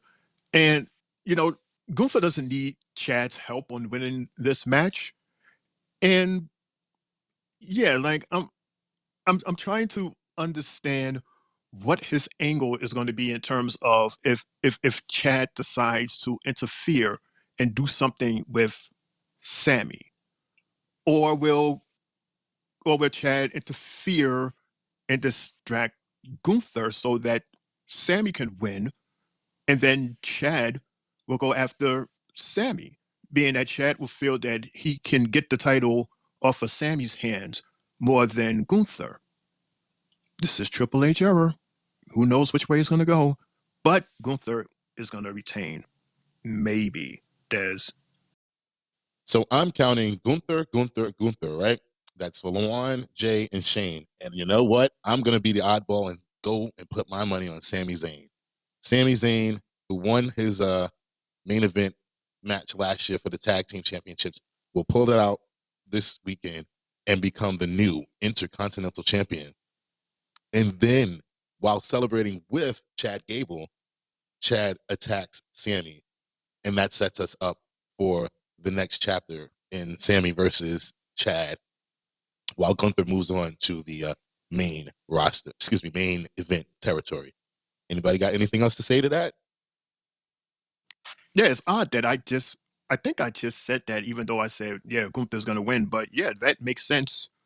You know, what you're saying, especially moving forward for bigger and better for basically all of them. They will all benefit if they were to do that, Des. Yeah, absolutely. Yeah, I just think that it's run its course for Gunther. He has nothing else to prove as Intercontinental Champion. They're just adding days, and there's no more competitors on the show. So I think his best bet and their best bet is for him to move on to the main event, and whether that's against Priest or Drew or Seth, And don't forget, they started a program between Seth and Gunther a few weeks ago, so that's still in the cards as well. So let's not forget about that. But moving right along, the next match on this card will be the six-pack tag team ladder match featuring the New Day, the Awesome Truth, Johnny and Tommaso DIY, aka DX. Uh, let's see, and various others. I forgot who else is on the card with that match. But what are y'all predictions on that? Because there's a lot of guys in there, a lot of teams. What do you call it? Austin Theory and Grayson Waller, they're up there too. Jay, what's your thoughts on that? Shane and then Lawan. Honestly, as I've been thinking with this match, and I've been predicting, and I said it to you guys not too long ago, I feel it's going to be the split of the tag titles in which we get the New Catch Republic taking one half of the SmackDown titles, and then we're going to have the Awesome Truth or DIY winning. But I'm going to give it to Awesome Truth to win the Raw brand belts. That's my thoughts because why not? This guy R-Truth hasn't had a Mania moment, and he needs one. He's in dire need. He's in his 50s. He's paid his dues through the company in and out, and he deserves it more than anybody to have his moment. So I'm gonna stick with it that way. Oh, is it me next? Well, yeah, sure. Go ahead, Shane. Okay, I got you. I agree with Jay. I think that NCR, they're gonna win on behalf of SmackDown. And I do want to see Awesome Truth win for the same reason because of Truth. Like, this is his season. Like, this is the best we've ever seen and the most we've ever seen of Truth. He's been getting his loudest pops. He's getting the most airtime, whether it's in the ring or video montage clips or video situations, video packages behind the scenes backstage. And he's one of the top merch sellers. This is his season. This is his moment. Give him his shine at Mania. So yeah, the titles are going to be split. God damn it, they better be split. NCR, SmackDown, Awesome Truth, Raw. Dez or Lawan. Lawan. Lawan. Give me 1 second. Give me 1 second. Guys. Well, I got it from here. Shockingly, and I agree with you both. I see it going to New Catch Republic, representing SmackDown, and the New Day. Excuse me, not the New Day. The Awesome Truth, representing Raw. I mean, at the end of the day, the team that has the most beef and the longest storyline in all of this is the Miz and R-Truth. So why not have them win the belts? Like, this was their idea in the first place. If you want to be real about it, they're the ones who pitched this. So again, I'll go and agree with you guys. Awesome Truth for Raw belts, New Catch Republic for SmackDown. The one. My bad, fellas. I had to use the facility real quick. But for I'm picking Austin Theory and Grayson to win it. May sound strange, but I think that them winning the titles will help elevate them some type of way and help with the competition. I just think that it will help them a lot more than anybody else. Because again, Miz and R-Truth don't need it, in my opinion. So you don't think they need to finish their story? I mean, again, like I said, this is the only out of everybody in this whole situation. They're the only ones who have actually had a long-term story with the Judgment Day, with R-Truth in it, not in it, the Miz being attacked, and they've been teaming up. And again, they're the ones who came up with this idea for WrestleMania, because their end game was to take the tag team titles away from the Judgment Day. So you don't think that they would benefit from it? I mean, the Miz has been on a terrible roll before this run. R-Truth was injured for a year, out of sight, out of mind, and then before that he had the 24/7 title. So regardless of how long they've been in the company, you don't think that would help them out on Raw? Now you I can mean, say, it will help them out, but I don't think they need the belts because we're going into a new era with new people. I think you give the belt to somebody that's new that never held those belts before. I mean, I understand them trying to finish their story and all that is way overdue in my opinion, but because of their age, I think, like I said, just give it to someone new. But I wouldn't be mad if they won it, if they won the belts though. so the only new option that you have is DIY. Other than that, you already know, you've seen a New Day with the belts. Judgment Day currently has the belts. That's pretty much it as far as the Raw side of the situation. I don't see New Day winning the belts at all. Nope. Right. So from what you're saying, the only other option is to go with DIY. I wouldn't mind DIY either, but I'm picking Grayson and them. I don't know, something they But got remember, something up their sleeve. but that's SmackDown. That's a whole different. You wouldn't go for SmackDown titles if you're Raw branded people, because then you're gonna have to switch promotions unless you get both sets of belts. True, So true. But I think both belts are on the line.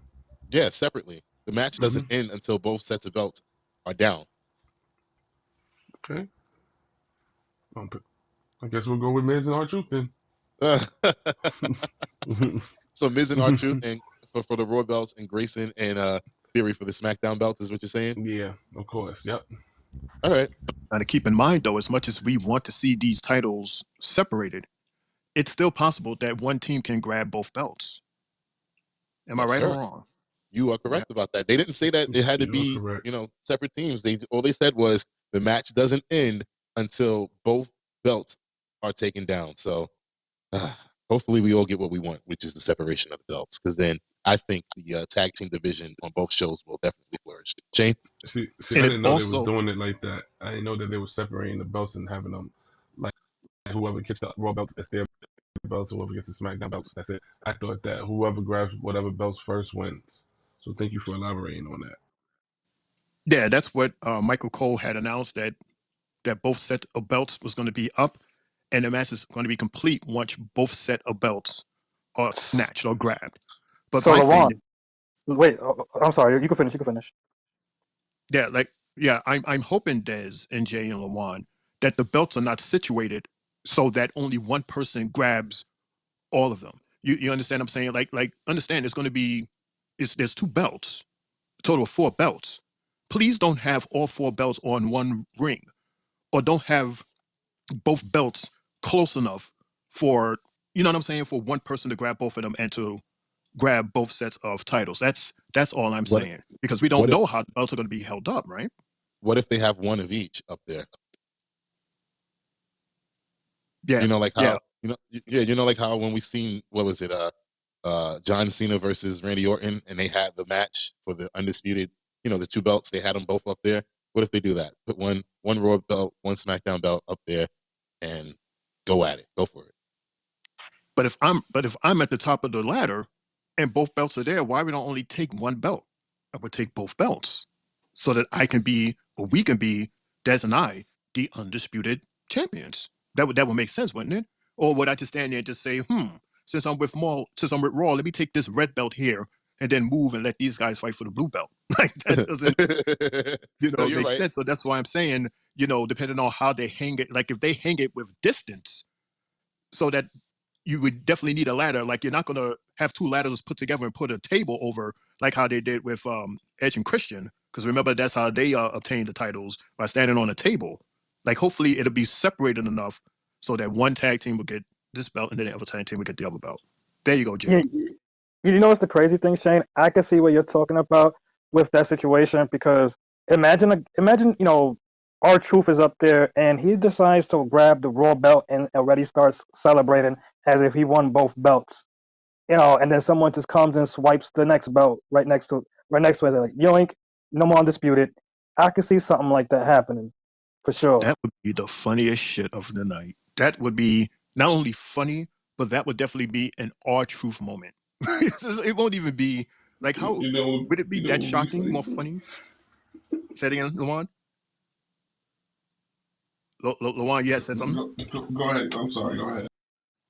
No, I was just saying that would be like the funniest moment of the night, and kind of like we would kind of expect that, being that it's R-Truth and R-Truth is playing, the dumb guy, the dumb character again. I'm laughing thinking about it. I'm picturing him getting up on top of the ladder, and you know how Jeff Hardy got on top of the cage, instead of escaping the cage, he did a flip. I'm thinking about R-Truth doing something similar like that. Oh, Mm-hmm. Probably thinking it's a 24/7 title. So anybody else got anything else to say on this match? Going once, going twice? We're moving on. So the next match on night 1, WrestleMania 40, is Damage Control versus Bianca Belair, Naomi, and Jade Cargill. Shane, LeBron, and then Jay, what are your thoughts and predictions for that match? I'm going with SWV all the way, so that Bianca can be undefeated at Mania, so that she, Miss Bianca Belair, will be the official Miss WrestleMania. Mm-hmm. Get it, girl. You go, girl. I would say, for me, I think, with this match, we're going to get the best out of every female within this 6-woman tag. But we already know who's going to win. We're going to get my girls, Jade, Bianca, and Naomi, to win this one. I really feel that if there's a push for the women, let it be them. And, I'm also thinking, what am I going to cook for that match? Am I going to have some collard greens, some southern fried chicken, or am I going to have some chicken lo mein, shrimp lo mein? I think I'm going with my chicken and collard greens for the night. LeBron? That's so racist. That's so racist. I'm How going come with you can't Mexican. have I'm going with spaghetti and Mexican meatballs? food that night. I was Right. waiting for that, Shane. Nah, no spaghetti, Thank you, spaghetti Shane. and meatballs, because remember, No. no, Des said he Black was girls when you cooking. could have collard greens. What kind of shit Des, Mm-hmm. is that? That is so. Mm-hmm. Right, Shane? De, Terrible. wait Just a minute, wait terrible. a minute, wait a minute, wait. No, no, Des no, no, said he wait a was minute gonna now. have spaghetti and meatballs. Boom! Boom! Oh, Des said he was gonna have spaghetti and meatballs for the oh, dawn man. fight. You see this? He's trying to drag me into his mess. And I I didn't called say him out anything, too. but I ain't saying nothing now. I'm just sitting here listening to that horrible, horrible, horrible nonsense. Oh my gosh, Jay. I'm so. That, Oh my God! You gotta be kidding me! You gotta be kidding me! that is Thank you, Jr. Like, oh my God. This dude said collard greens and chai. This dude, he's about Did to he go say to the watermelon? Jamaican spot. I think he said No, watermelon he too. no, he did not. Don't do that. He said great Kool-Aid too, man. And then Yeah, I threw think me he under the did. bus. But Jay, Mm-hmm. I'm not even gonna have it. I forgot all about that, so I'm not having those spaghetti and meatballs, unfortunately. I'll be eating Jay, you potato. better not be in that kitchen No, cleaning Jay, I got you. chitlins. Jay. By the way, chitlins are good. They good. Cook right, they good, man. Oh man. But Jay, I got you. Disgusting. Shut up, Lamar. Jay, I got you. I'm gonna have me an Italian from Jersey Mike's for stand and deliver. That's what I'm gonna have. They have a Jersey Mike's in Brooklyn. Yes, bro. They got two of them. There's one on 7th Avenue and one on 5th Avenue. 7th Avenue and 8th Street to be exact. Over by They make one Methodist. on Times Square too. Oh, You never knew by that, bro? by Smiley's. It's right next door to Dunkin' Donuts. The soup shop is next door to that. Okay, okay, The next block over is Five Guys. Like I got you. that, I got right you. I already know there. where you. And I'm gonna get Oh me shit. a nice hero, an Italian on top of that, and have that for stand and deliver. Lawan, what's your thoughts on this match? Before I talk about this match, I'm gonna need you to stop eating chitlins. I do not want your house smelling like Big Mama house. Bro, I got authentic Southern folks. I mean, nobody in the family makes it anymore. No, I'm for real. Nobody in the family makes it anymore. But when my great grandmother was alive, she was a house helper. We'll call it that. And I used she to be used to on do the cooking. I So used to yeah. be on punishment, and my grandma used to let me go outside because of that smell. But that shit tastes good. You ain't Like, got to. It tastes good, man. I'm a pig feet guy too. I'm picking Goku, Vegeta, and Broly, aka Jade, Naomi, and Bianca, for the simple fact that this is Jade's first match, so they want her to make it. They want her to look good, and they just paid her all that money. And they gonna be paying her all that money for her just to lose. So of course, them girls is gonna win. And I hope they go more further than that with them three, because that could be WWE's first female African American trio. I'm not sure if we ever had that, but that would be dope. I don't think so. I mean, that's why I got so emotional last Friday when I saw that, and the stuff that we saw after the fact, because we've never seen nothing like that before. I mean, this whole it's just incredible. But I don't know about them continuing on though. Like, let's get to somebody got to turn on somebody. Fuck it, somebody's turning. I don't think they're gonna turn this fast, but eventually we got to get to Bianca versus Jade, and maybe that bridge is through Naomi. But anybody got anything else to say on this one? Going once. Yeah, I think that's going to happen also because that's what people's been saying since word first got out that Jay was coming to WWE. Even before that, as a matter of fact, people has been comparing the two and saying, imagine this match," and now we could possibly get it. So yeah, I could totally see that happening. Des, I agree. You know what I can also see? I can see Damage Control taking out Dakota Kai after they lose this match because they're gonna be like, "Why are you here for? You didn't help us win. You didn't do this. We used you too, like we used this chick. So good riddance. We'll rock on our own." I definitely could see that happening on Saturday. So you see Damage Control going all Japanese? Yeah, all Hiya. Japanese, and it'll be the full ending of Damage Control, and they'll have a new name by next week. Shane, did you just say hiya? Did I know? I said. I said I don't see that happening.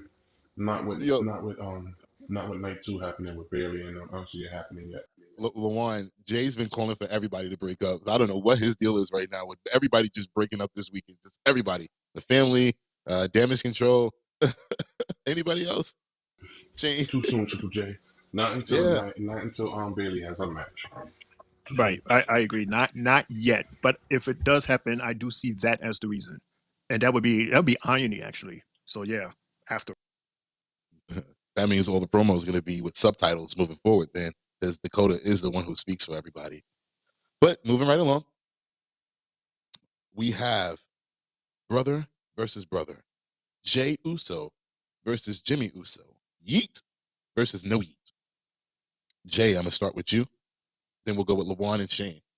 Your thoughts and predictions. Oh, well, my prediction on this match and my thought on this match is yeet, because that's who's gonna win. My guy, Jay Uso, Mr. Main Event himself. I can see him just winning because he has more of a skill set in the ring already, and Jimmy hasn't been wrestling as much as he has.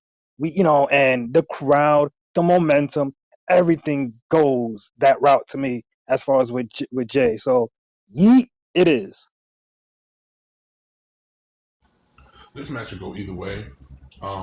It doesn't matter who wins or loses this match. I mean, whoever loses, it really won't affect them horribly. But I'm going to go with Jay because of the popularity of when everybody likes him more. So I'm picking Jay. But either or, this match is going to be good. I can't wait to watch both of them. But I'm picking Jay. With that video and all that Des shared with us, with the whole history of the bloodline story and how much poor little Jay went through. I mean, he went through hell and back dealing with all of that. That's a lot of emotional baggage that this dude still has around him. And when Jay and Jimmy were face to face, I don't know. I still see Jimmy holding those bags with him. I still see Jay, excuse me, it was Jay with the emotional bags. I see him digging a little bit into his feelings in this match because he's fighting his brother. They've been through a lot, and now they're here going head to head. And Jimmy, he's more of the crazy one that I don't give a fuck. Let me put you in your place. Let me remind you who you are and who I am and what I can do to you. And he's saying that from his head. Once again, just like with the mellow and the trick, it's brain versus feelings. And because of that, I'm actually going with Jimmy. Because Jimmy is going to use his brains and Jay is still going to use a little of his emotions, which is going to be his downfall.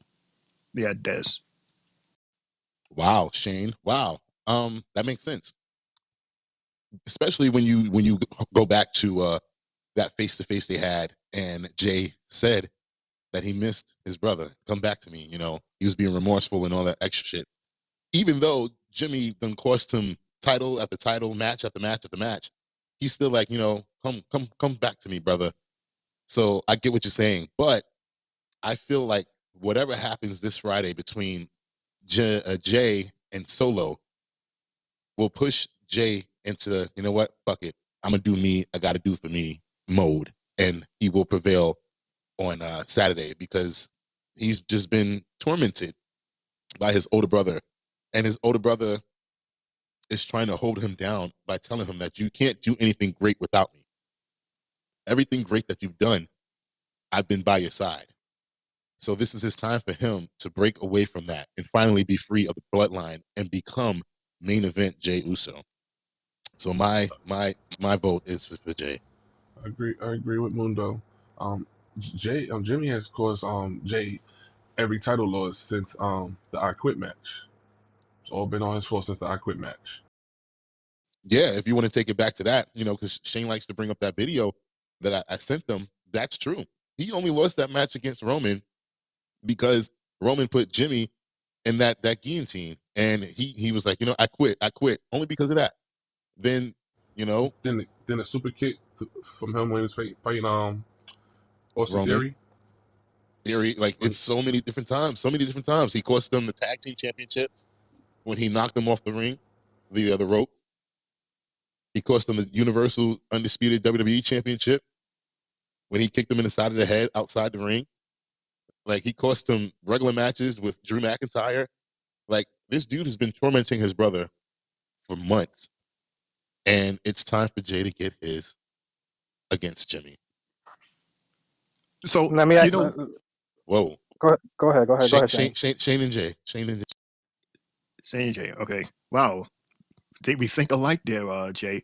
But yeah, at the end of it all, to me, it's Jimmy versus Jay. And then on the flip side of that coin, it's Jay versus Jimmy, his older brother, and Solo, his younger brother. There you go, Jay. What I was gonna say was, do you think Rikishi plays any role in this match on Saturday? That's what I wanted to ask. I mean, he's been promoting the hell out of it on his Instagram and Facebook. He's been having a lot to say promoting both of them. I'm hoping by Friday he comes out and announces that he's probably the special guest referee or something like that. But he's been promoting the hell out of this match and the hell out of his sons since they're gonna be fighting each other. So I hope so. Only thing I see Rikishi doing is this. Say if Jay wins, right? He gets attacked from behind by Jimmy and Solo, and they're beating the shit out of him. And then Rakishi's music hits, and he comes down to the ring. He's like, "What the hell are y'all doing? That's your brother. No matter what, that is your brother. That is your blood. My son, my kids." That's the only role that I can see him. He's playing an impartial role. You know, he's dad. Before all, he's dad. So that's what I see him doing.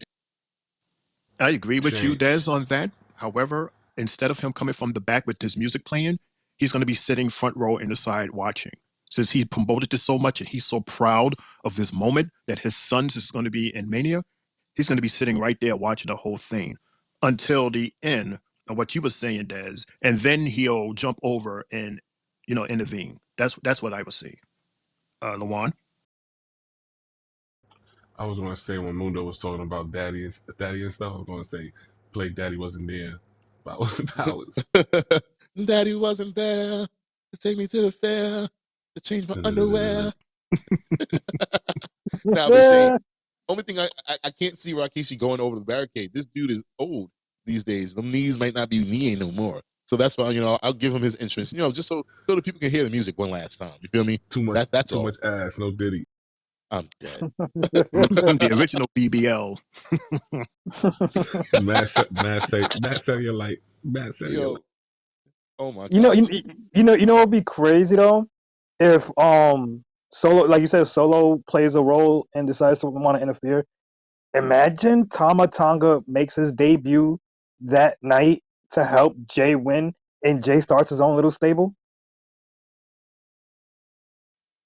This bloodline See, thing is crazy. The Rock was saying that the bloodline thing is going to extend furthermore. So I think he was explaining that on the Peacock show on the press conference. So let's see.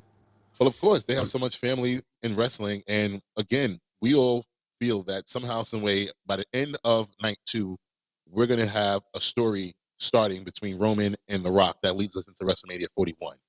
How? I don't know. But I still think it would be a bloodline civil war, a real one this time, where we get so many different family members picking sides and who they want to be the actual tribal chief. Where they tried it with Roman versus Jay, but they didn't have enough. But now that we know about the other family members in other federations, they can pull. Excuse me. Woo, they can pull it off. Anybody got anything else to say on this one? And they can also say, "Hey, Rock, you're not True Blood." Shane's been waiting on that. he was adopted. Oh my gosh. No, your mama was Right. adopted. Your mama was adopted. Ooh, yeah. Mama Oh was adopted. shit! Exactly. Yo, There's 80. no blood from the mama down. But No, Shane, actually, is it but the mother, Shane, the grandmother?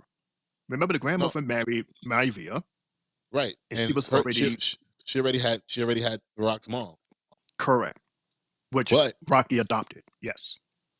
but no, the Rock wasn't adopted. No, the mom was No, the adopted. mom's was adopted. That's what I'm saying. That Right. Rocky Maivia adopted the Rock's mother. No, High Chief Peter Maivia adopted the Rock's mother. Rocky Maivia is The Rock. Okay. Dun, dun, dun. but The Rock kind of sort of actually touched on that ahead of time when he mentioned that the two families weren't actually blood, but they had a blood handshake, which basically said, okay, now all of our family will be blood together moving forward. So he kind of touched on that a little bit. True, true. All I'm This is gonna gonna say is like, yo, the amount of this might be the biggest thing. Like when Jay comes out, 80,000 people just getting yeeted up, bro. That's gonna be crazy. Pat's they gonna need. go wild at Mania. I was about to say they need to have Pat there because the pay per view commentary team is Michael and Corey, but they need to have a 3-man team for this weekend, in my opinion. I'm thinking they probably go with 4 because Wade is a good one too. Might as well have all 4 guys at it. He's It'll be not. different and unique. He's not on the. He's not on the pay per view. TKO already told us what they wanted, so he's not on the pay per Oh, view. You forgot okay. they made the change. TKO made the change. They put Michael Cole on Raw and all that other good stuff. But yeah, moving right along. The next match is for the women's world title. Rhea Ripley versus Becky Lynch. Jay, LaJuan, Shane, what are your predictions and thoughts on this match? I think honestly, you know, Becky delivers in matches that mean something. So I'm expecting this match to be one of the best women's matches we've seen in the past few years, between the two. I really see big things, but the champ is going to retain. I don't see her losing. This will further push her up, up the pedestal as far as being one of the greatest women's champions. I feel like for this generation coming up, besides Bianca, I think Rhea Ripley is that chick, and mommy will prevail.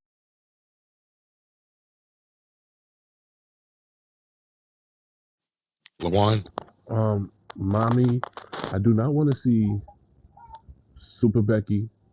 I do not want to see Becky Cena. I do not want to see her win at all. She does not need to win the belt.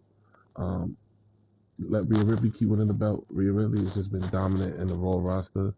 Um, she deserves the belt, and she deserves to keep the belt because no one is doing the things that she's doing. So I'm hoping that she retains. You okay over there, Lawan? Like you're doing a whole lot of, like, are you like in your bed, like with some real thick blankets? It sounds like you're doing a lot of stuff like this. This is how you feel. Like you're doing a lot of moving No, I'm not. underneath the blanket. But anyway, me. Okay, here's my voice. Yes, my pick: Rhea. There's nothing else to say. Rhea against Becky. Yeah, Rhea. That's my pick. Des, plain and simple. Rhea. And I guess it's a 4-man sweep. I'm going with Rhea as well. It'll be another what the Undertaker said, another feather in her cap. Last year she beat Charlotte. This year she will beat Becky, and send Becky into vacation. I think Becky will disappear after this match. Rightfully so. Like I said, I think we've been oversaturated with Becky in the last few months. And it's her time to take a break, be a mom, come back and let the fans want her back. So Rhea Ripley it is. And like Jay said, to further her up that pedestal as one of the greatest women's champions in WWE history and one of the greatest women's champion in the modern day. She's the inaugural women's world champion. So why not give her the longest run as they did with Bianca with the Raw Women's Championship? So yeah, Rhea Ripley it is for me as well. Anybody got anything else to say on this one? You the man. I agree with you 100%, man. I think Nia interferes in this and causes Becky to lose the title. I don't see that happening. You know what's funny that you said that, Jay? While I was looking for did you know stuff, I seen a tweet by Nia Jax, and she said, is there anything special happening this weekend? And I'm just like, oh shit, we haven't seen her in like what 2 weeks now. That's something to look out for. Whether she does interfere or not, I don't know. Maybe she comes in after the match. I don't know, but keep your eye on her. But doesn't Nia have beef with both Rhea and Becky? Or is it more Becky than Rhea in order for Nia to interfere and cause Becky to lose? Well, for me, I didn't say she was going to interfere. That's why I said maybe look out for her after the match. Because maybe she want to get another one-on-one against Rhea since she didn't get a rematch after Elimination Chamber. So again, I'm gonna stick with Becky going, off into the sunset, and maybe it'll be another program between Rhea and Nia after WrestleMania for Backlash. Well, Jace, It's either that or we're getting Liv Morgan to interfere to cost Rhea. So there's so many angles that this can go. So I wouldn't be too surprised if it's either one of the two now. Just thinking about it. Well, you saying that, I would actually rather Liv interfere and cost Becky so she can be the next man up to face Rhea while she's still on this revenge tour, and try to take the belt from Rhea herself versus giving the belt away to somebody else. You feel me? Yes, sir. I mean, isn't everybody on a revenge tour? Isn't that the point? I mean, yeah, everybody that's in the ring is like is on tour, has a story to tell, has a next chapter to write, has something to finish, has something to start. Everyone has something. That's why they're all there at Mania. You had Mania to start something or to finish something. What do you think, he's special because you called your thing a tour? There is such thing as timeouts and tours. There is such thing as a tour ending. I'm not rooting for this girl because she's on a tour. I'm not rooting for this dude because he has to finish his story, which has already been finished. It's a new story as far as I'm concerned. But yeah, before I start going there, yeah, there's the I'm just saying, Liv does have, like, if you remember, Rhea fucked her up good, something good. If you don't remember, Rhea took her out, and she had the chair and all that stuff. Like, she did her ex partner dirty, and I see why she wants her revenge. Liv was on a roll. She beat Ronda Rousey for the title and everything, and it all went to hell. You know, after the fact that her and Rhea, it just wasn't working, and Rhea, this was the beginning of Rhea, going into the Judgment Day situation. So yeah, I can see that. But again, like I said, for me, it would be after. It would be Liv costing Becky just so she can get her shot. Anything else? Anybody? I'm good. Rhea. You good to go. All right. Well, we are at the main event of night one of WrestleMania, the tag team match. The World Heavyweight Champion Seth freaking Rollins, and the American Nightmare Cody Rhodes versus the Tribal Chief Roman Reigns and the final boss, The Rock. Shane, what are your thoughts, predictions? LaJuan, and ending out with Triple J. Are you kidding me? Are you kidding me? The Rock and Roman? I mean, did you see what The Rock did to Cody? Did did we just witness what these guys did to Seth? Yes, you was laying there and you had a little smile because that was the only thing that you can move at that point. But yeah, these two behemoths are going to do it again in a couple of days. Just so that you, Cody, will crawl into the ring the next night and then lose again. It's going to be a comedy show. Dudes, I'm going with R&R. Rest and relaxation. Okay. All right. LaJuan. I'm going with Roman and Rock also. Only makes sense to add more feud and more what word can I say for this? Just add more feud to the storyline for night two, man. It'll just make it more important for those two people to win if they lose on night one. So yeah, Rock and Roman is winning night one. Hell yeah. The Rock and Roman, night one, hands down. The Cody crybabies are gonna cry even more. Boo hoo. Now we gotta fight Bloodline rules. You already know what's gonna happen. The tribal chief and Mr. Electricity, the people's champion, will win the match. And it looks like it's going to be a four-man sweep once again because, yes, I'm going with the final boss and the tribal chief to win, only because of the fact that we have to see Bloodline Rules on Sunday and see what that is exactly and what that will entail, and to see if Cody can overcome that, if he did his due diligence and put together his own Avengers team to take down Ultron and Thanos. Let's see But yeah, unfortunately, I give Seth and Cody no chance of winning. Will it be a beatdown? I don't think so. But I think that the finish would be, something in the lines of a double team with Rock and Roman, whether it be a Superman punch into a rock bottom into a spear, or a people's elbow into a Superman's punch into a spear, something of that nature. You know, that's what I'm looking at. That's what I feel like. Anybody got anything else to say on that? Please let me know. Nope, you said it all, man. Alrighty then. So, ladies and gentlemen, boys and girls, that is the end of WrestleMania 40 Night 1. And I will be hosting that once again at the end of the event. I'm going to go ahead and pass it off to the voice of Fridays for the Three Bells podcast and the man who will be hosting the final night of WrestleMania 40. WrestleMania 40, night number 2, Sunday. Shane, it is now on you. Here comes the money. Here we go. Money talk. Here comes the money. Money, money, It's the money man, Shane O'Mac, for we are going to talk about Mania Night 2. Let's just jump right into it. Let's just get into it. We got first. I don't know like the exact order, so I'm just going to go in this order on this list that I have here in front of me. So, first off, we have, let me see if I can pronounce her name correctly, IYO. EO. Is that right? EO Yes. Sky. Woohoo, Correct. I finally got it right.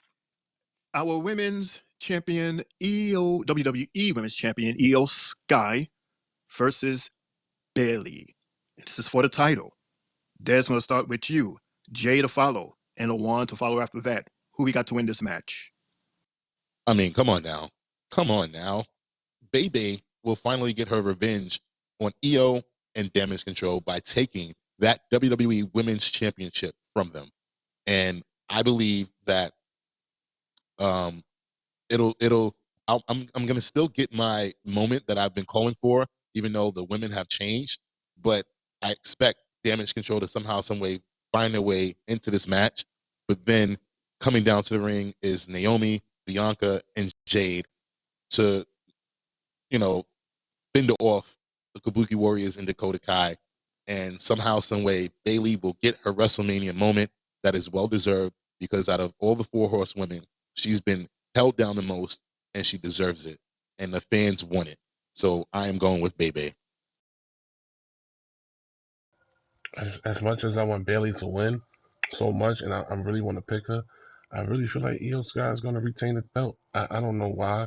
I just have that gut feeling thinking that she's going to retain, just because of Damage Control. They're going to find a way. I honestly, as much as I want to say Bailey and she's gonna get her revenge on everybody, oh man, damn, I'm gonna go with Io just because of the fact that she hasn't had any title defenses like that that's been recognizable. So she needs at least one defense that could actually have us to take her a little bit more seriously as champ. So, I'm gonna go with Io, but in my heart, I really want to say Bailey. That's the way I'm gonna keep it. One of the things that I absolutely love about Bailey is that she is, once again, I'm going to use this, she is a smart fighter. She is one of the smartest female wrestlers in the entire roster, because she knows how to use the elements that's around her to her advantage. Whether it's outside of the ring and she used elements outside of the ring, or and this match always sticks to my head. She had this one match with Naomi, and I think they was in Saudi Arabia, and they had these big T-shirts, and Bailey used her T-shirt to lock Naomi's feet in her shirt and took that quick advantage and pinned her. Like that will forever stick in my mind, because that was like one of the smartest things that I have ever seen that night. And that's what I love about her. She is a smart fighter. With all of this chaos that's going on, and I'm sure Bailey is going to play a part of that in terms of her getting a couple of licks in with Damage Control, I do see her taking the title. I do see her. Well, let me put it to you like this here. If there was a one-on-one with Bailey versus EO, my money is all going on Miss Bailey. And I know we're not the only ones that's saying that because, you know, the world is like, once again, they're rooting for Bailey, just like they was rooting for her to win, you know, the Royal Rumble, and look what happened. So good luck, baby, from the Three Bells. Our next match, unless there's anyone else that wants to add any thoughts, because you know Yeah, this is big and it could go a whole lot of ways. Des, correct?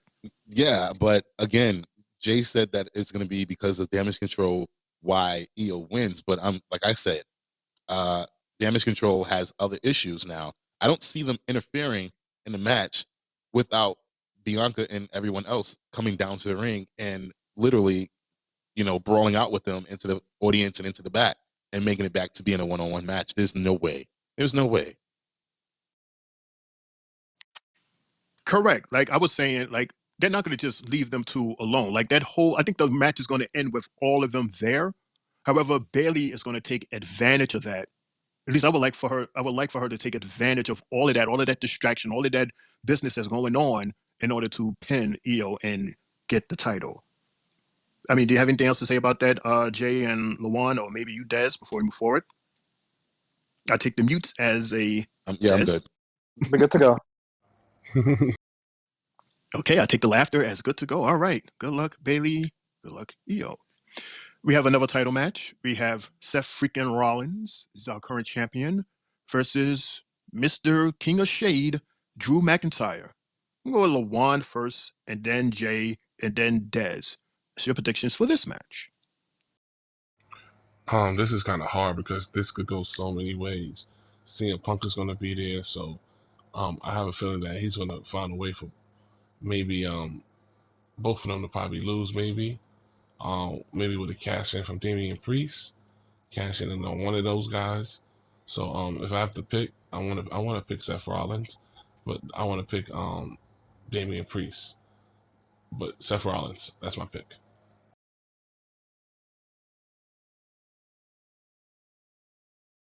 Me? I'm going Drew because of the fact is he didn't win it before. No, when he won before, there was no crowd, and the way Drew has been selling this to us with all the truths and all the facts, I feel he will win. But at the same time, I feel CM Punk plays a role in it that makes him lose. Well, CM Punk hates both Drew and Seth, so it's like you pick your poison. But I'm gonna, it's Drew's time. Seth has had a good run, and we have it. He's the first world heavyweight champion of this modern era with that belt, and it's time for, as Roman would say, a number two. So I'm going with Drew. And for me, I would say this. I think it'll be a repeat of WrestleMania from a few years ago, where it's a one-on-one match, Seth versus Drew. And here comes Priest at the right moment when both guys are down, and he inserts himself into the match, and it becomes a triple threat match. And matter of fact, yeah, yep. He comes in and Priest steals the moment away from Drew, and he steals the title from Seth. And the winner of the match is Damian Priest. That's my prediction. Interesting. Interesting. We're talking about the same Seth Rollins that is in a tag team match the night before, not a couple days before, not a week or 2 weeks before. We're talking about the previous night, and possibly the main event. Yes. So you're in the main event on Saturday, and now you're defending your title against big ass, strong ass Drew McIntyre the very next day. You're not going to be at 100. I would say at the most, especially the way these guys have been beating you down, you're probably going to be like 60, 65% going against 100% Drew. So I totally see Drew winning this match. I see him winning this match. And in terms of Damian Priest coming in and cashing in his contract again, I see that happening, but I don't know. I think there's going to be another fumble because he's done this before. He's done this a couple of times and fumbled the bag. I think he's going to fumble again, and then Drew is gonna we're gonna end the night with Drew being our new champion? Des. Shane, I'm only saying what I'm saying because of the fact that Drew and Damian have beef. You know, and Drew in Damian's eyes, Drew is the reason why they lost the what was it, the War Games match at Survivor Series. Drew's been very disrespectful. You know, he wasn't trying to take Damian's lead.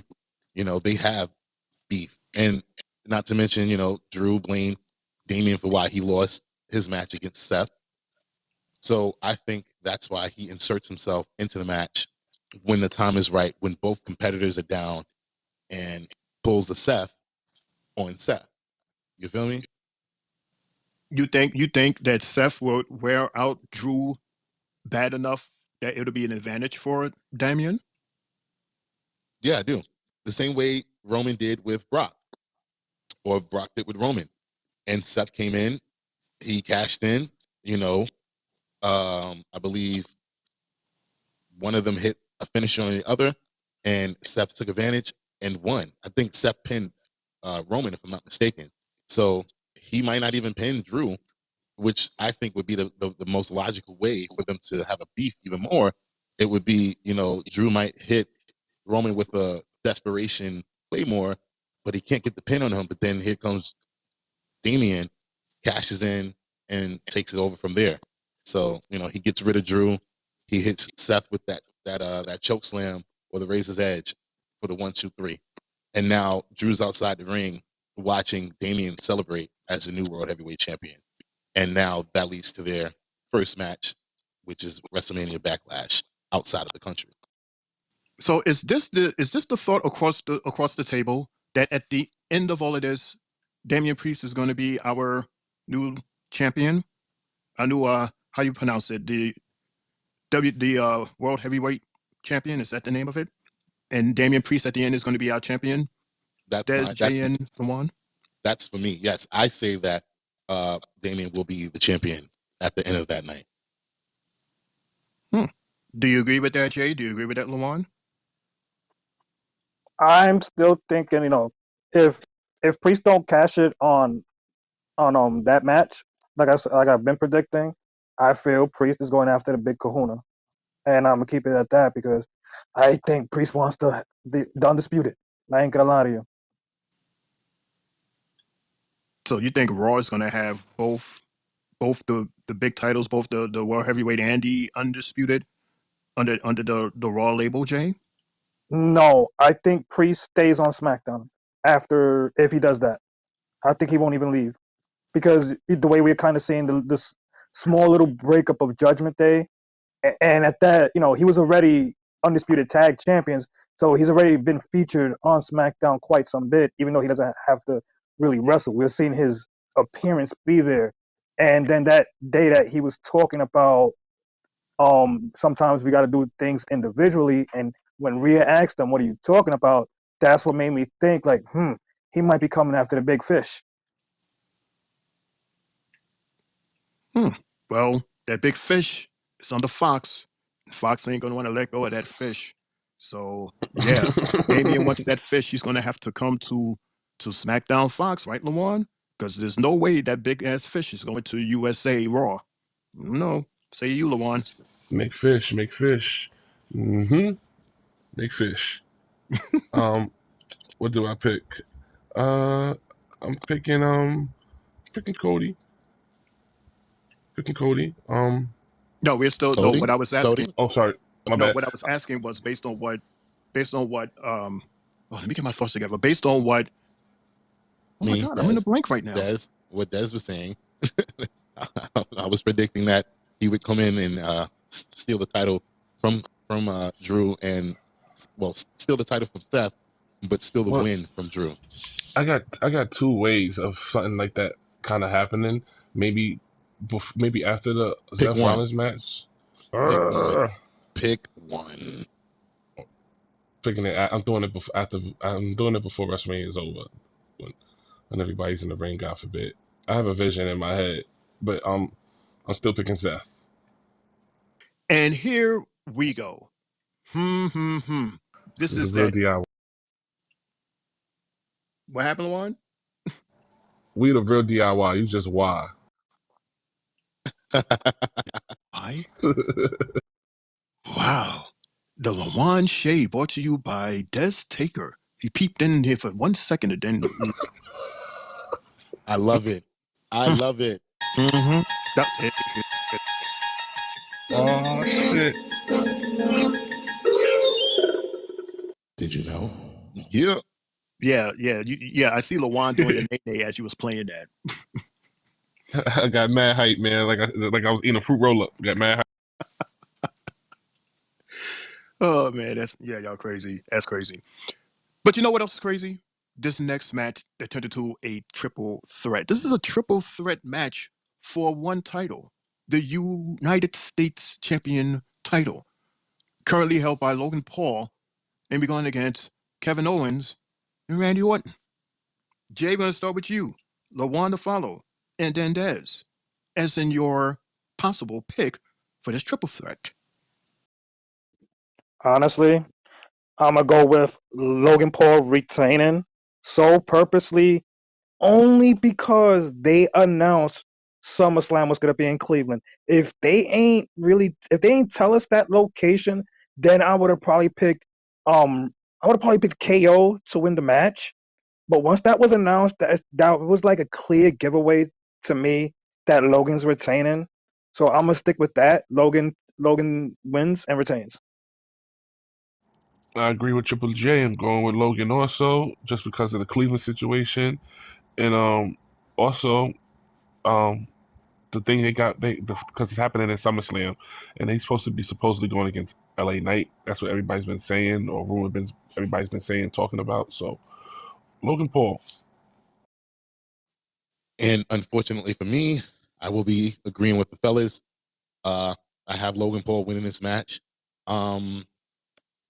One, yes, I agree with Jay as far as the reasoning because of the fact that SummerSlam will be in Cleveland this year.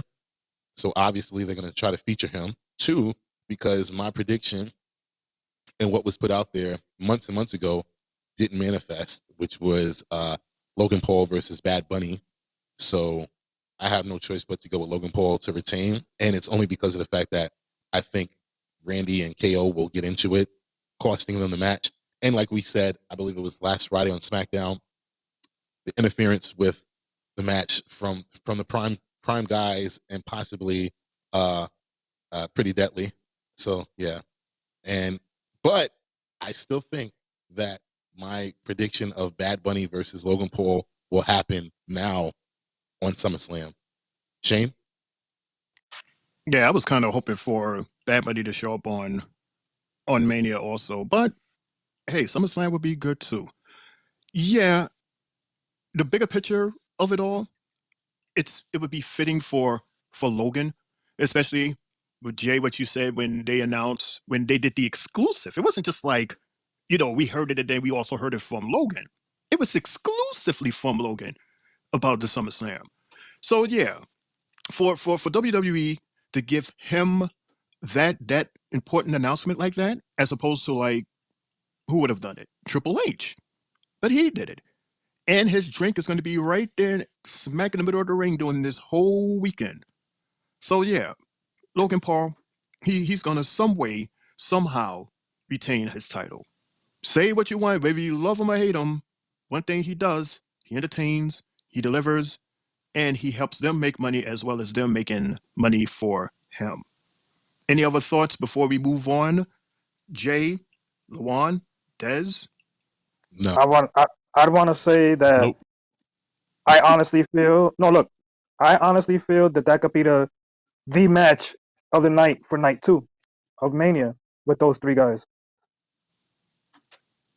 You said Wow. that about the Des, didn't he say the same thing about Stand for Deliver night with one. that For night match? one. But I So mean, I'm even saying for night two. even over Roman versus Cody. This Wow. because look, what I'm saying is the reason why it's because we're gonna get stunners, we're gonna get RKO's. Like, bro, what are the odds that we see at least three RKO's and three stunners and whatever Logan Paul does, his moves. It's gonna be wild. I actually think we're gonna get the best out of all of them that night because Randy is Randy's Randy. We already know his power. We know KO with the pop-up power bomb, his kicks, his sentons, his frog splash, and then like I said, the package that this guy brings to the table with Logan Paul. His little off the ring aerial assaults. We're gonna see a lot from these guys. I already know what Roman and Cody's gonna deliver. We know that they're top echelon guys. I want to see. The reason why I'm saying this match is because Logan Paul is still a fresh face to me, wrestling wise, and I want to see what he can do with two vets right there in front of him. That's had stuff already for them. So that's the only reason why I put that out there. So you're seeing more of a wrestling match shock type of value. That's why you think that that'll be a match of the night. Versus me, I'm saying it in a more shock volume. Excuse me. Damn, Shane, I feel you. It's 1 o'clock. I was fucking me up. But more of a shock value, which I think will happen during Cody versus Roman, especially if we all agree that it'll be a bloodline rules match. So I get what you're saying, bro. I got it. I got you. That's it's an interesting take though, Jay. I totally see it and I understand what you're saying, man. But again, welcome to the era of Triple H, where there's always a plan B. That plan B, boy. I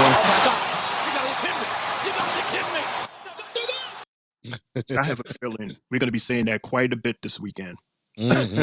Channeling our inner JR and Jerry the King Lawler. Like, you got to be kidding me. Oh my gosh. Slobberknocker. Chairs. Yeah. Tables. Dude, keep that finger close to that button because we're going to be using it. I'm telling you, we're going to be using that sound. I'll try not to delete it. Cool, man, cool. So good luck to Logan, KO, and RKO. So let's move to this next simple match. It's not a title match.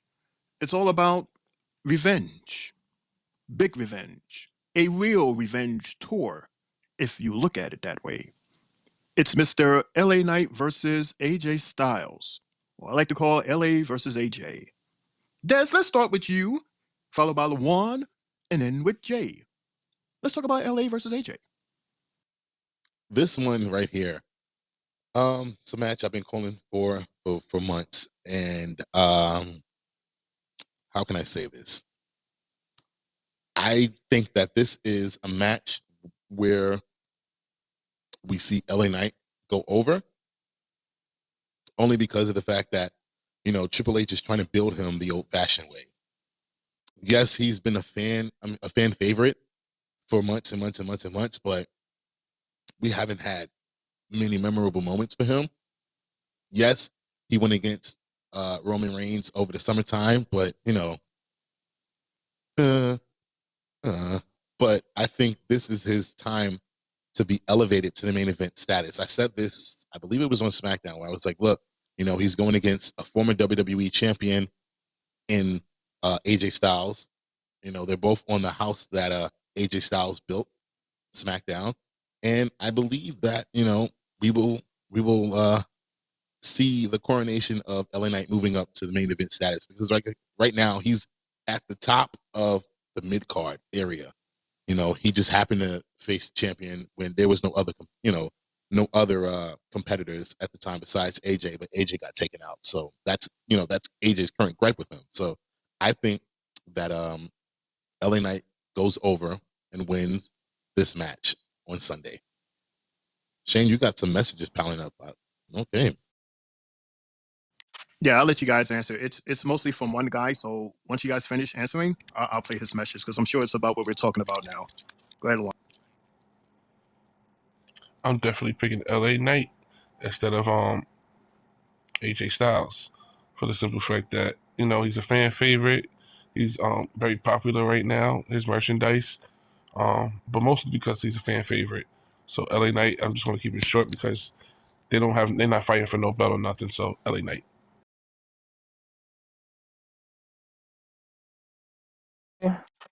But me, honestly, the way they've been building up this match and just showing me within as far as both guys, man, I'm going with the upset. I'm going with the phenomenal one, AJ Styles, because his house got invaded by LA Knight, and after the fact that he came to Elimination Chamber and did what he did to him, flying across the country to cost him the title, a chance at the title. So I'm looking at it like, AJ doesn't got too much left in the tank, and I feel he has one more run left in him. And why not beat LA Knight? Really, like LA Knight's not getting over on everybody, because it's like, you feed us LA Knight one way, and then it's like, okay, fight happens. If you win, does he really get propelled? But if it's AJ and AJ beats him, LA Knight will probably get better storylines just for losing, not even winning, in my opinion. That's just my gut feeling, and I'm gonna keep it with AJ Styles, Mr. Phenomenal himself. And it's not because Jay is my tag team partner, but I am going with AJ Styles. But this is my reason. Yes, it is. Yes, it is. But I call what, BS. partner? No, I not at call all. BS. You didn't even hear my reasons yet. I don't need to, because the way you started off by saying that. Yes, it is. Okay, go ahead, Shane. Because I knew that you was going to think that. I didn't think you was going to actually say that before I said my excuse. But why am I not surprised that you said that? Why? Why am I not surprised that your shade came before my statement? Because the way you started off, you said, not because he's my tag team partner. Yes, it is. That was your excuse right there. You even said the word excuse yourself. You already Leave my given guy us alone. Leave my guy alone. And Let him there's Oh, the Lord say have it. there's Let the him other say it how he wants to say it. there's the other Mm-hmm. shade. When he quoted me, you changed your voice. So there's your other shade. See what I mean? Mm-hmm. And then you go, Let me I didn't do anything. Anyway, let me use the Shane. Mm-hmm. Go ahead. see, it doesn't even sound right because you got that sarcasm, salt, and pepper into it. So yeah, it doesn't even sound like me. Nothing like me. But I'm saying the reason why I'm saying AJ is because AJ has more arsenal under his belt than LA Knight. LA Knight to me is he's still this fresh guy that just came up out of nowhere and became like this quote unquote fan favorite. How they love his catchphrases and his LA Knight merchandise, if you will. That's all cute and dandy. But we're talking about fighting against, and I don't know if you've seen him lately, AJ has gotten a little bigger. This dude is jacked. He's been working out and he is ready to let this guy know, listen, you may be good, but I'm the phenomenal. I'm AJ freaking Styles. And AJ is really, really pissed off right now. And he is going to do whatever it's going to take to let this LA guy know what's up. So, with that reason, I'm saying AJ Styles. He has more moves, and I think he's just a better fighter than LA Knight. I don't care if you're a fan favorite. Tiffany is a fan favorite. Where is she? She's probably more fan favorite than LA Knight. She's not in Mania for some reason. Des, you're about to say something, cut me off? I was not cutting you off. I was waiting for you to acknowledge me, as you did. But yeah, AJ's upset, but he's upset at the fact that he got hurt by the bloodline, and LA went and pursued his the title match against Roman. I think the person that has the more beef is LA Knight. AJ actually cost him a chance at winning the Elimination Chamber and going against Seth Rollins for the World Heavyweight Championship at WrestleMania. So you balance that out. You tell me what's worse. Somebody being mad at you because they got beat up and beat down by the bloodline and you stepped in and tag teamed with John Cena and then eventually went and faced Roman Reigns, versus I'm actually in a match where if I win, I can go face champion at WrestleMania. You tell me what's worse, Shane. What's worse? Who has more I'll of a tell you gripe? what's worse than both of those. The fact that you came to my house, where my family was sitting, and threatening me and coming and stepping into my house. That But was why did worse I than do all that? Why did I do that? Did you not fly 30 hours across the goddamn world to cost me a chance to main event WrestleMania for a World Heavyweight Championship? Like, don't forget that fact. Don't forget that. Please, he flew in WWE's plane, and WWE's money. You don't care. You think What he does was that the only mean? one? You think he was? You think he's the only one that flew out there that wasn't in the match. You know, they had the whole squad that all flew out there and was touring the country Mm-mm. and represented Mm-mm. WWE. He was Mm-mm. already going out there anyway. He was the only one that flew 30 goddamn hours to interfere and make sure that I lose because of the fact that he got beat up by the bloodline, which had nothing to do with me. And then he's mad at the fact that I teamed up with John Cena, who actually asked me to team up with him to go against the bloodline. And then that led to me being the #1 contender for the championship while your ass was at home.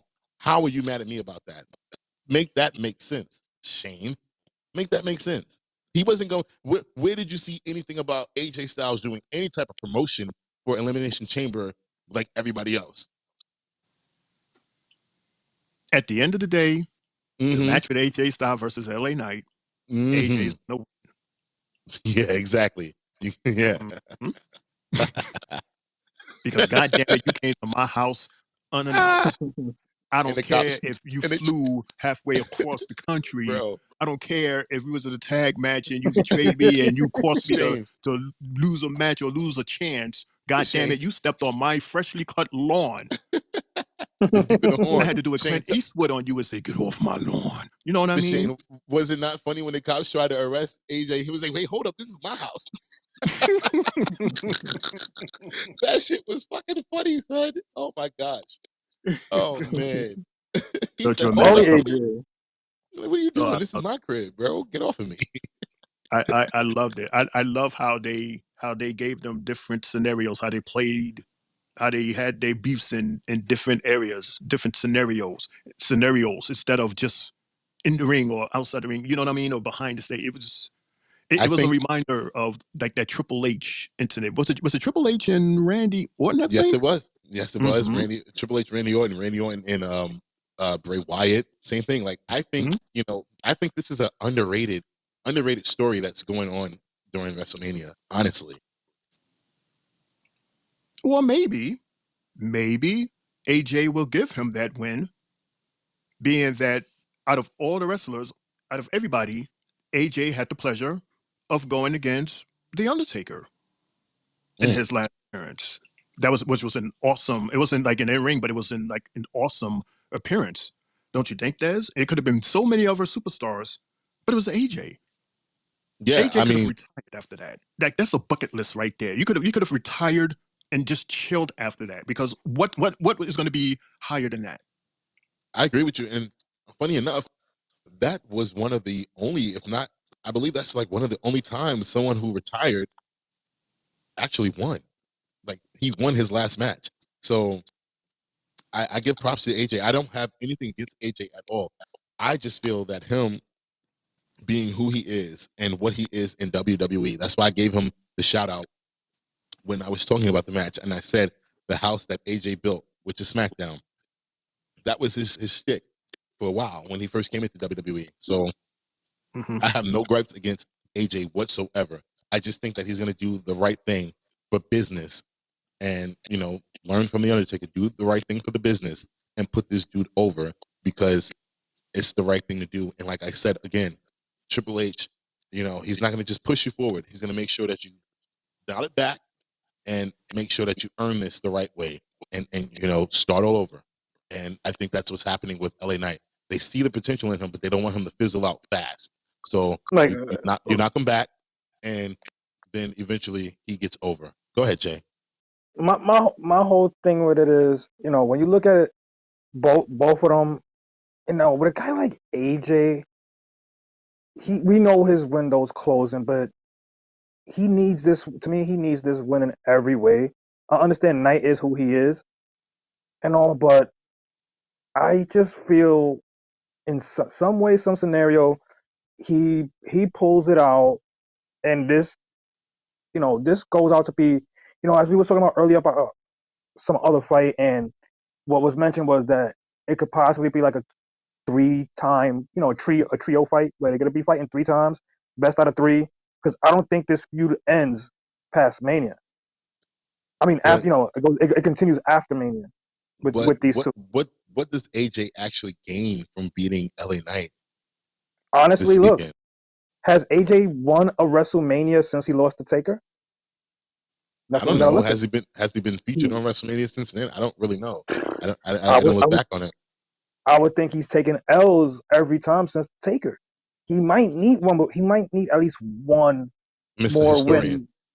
What? can you go ahead and Google that and make sure before you make the statement that he hasn't won a match since then? Because that was 2020, if I'm not mistaken, 4 years ago. So just be sure before you make your statement. Okay, here we go. But like I said, Boom. I don't see what AJ Styles gains from beating up and comer like LA Knight, only because of the fact that we're in the business of trying to put the next star over, and I see him doing the right business move at this point in time in his career, and putting over LA Knight, who is the next star, regardless of how he felt.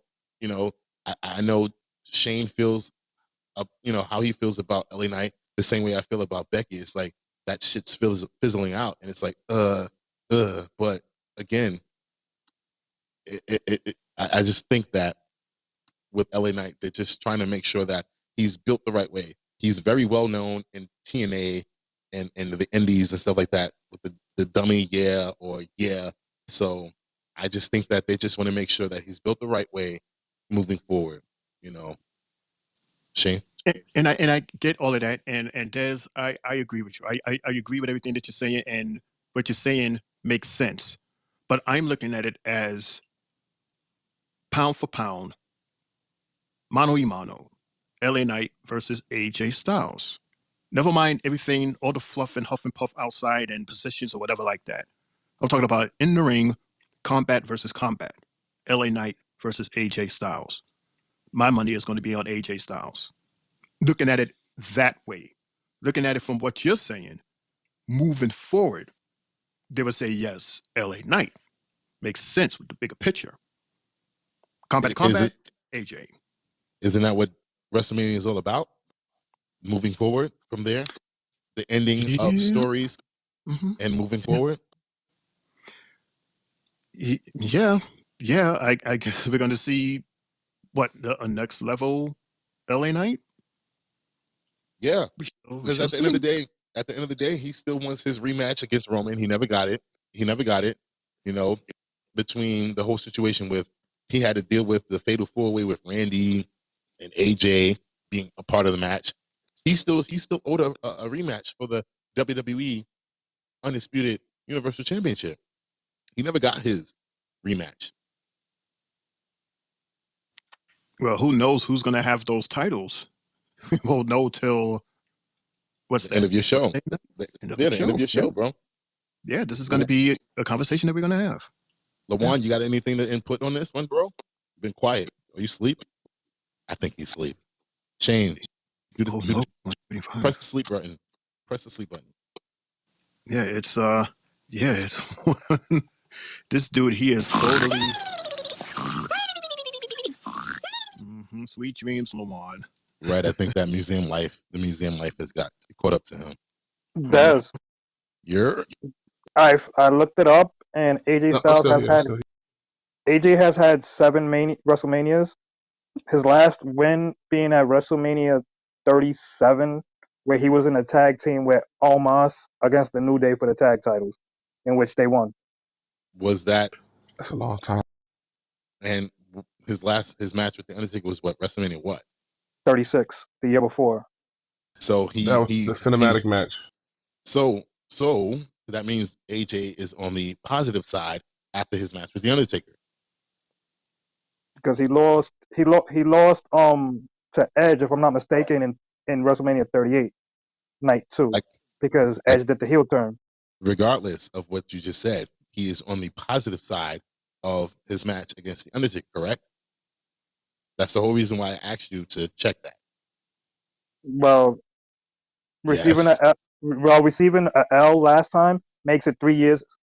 About 3 years since he's won one, so He's he on the needs one. positive side after facing the Undertaker, correct or not?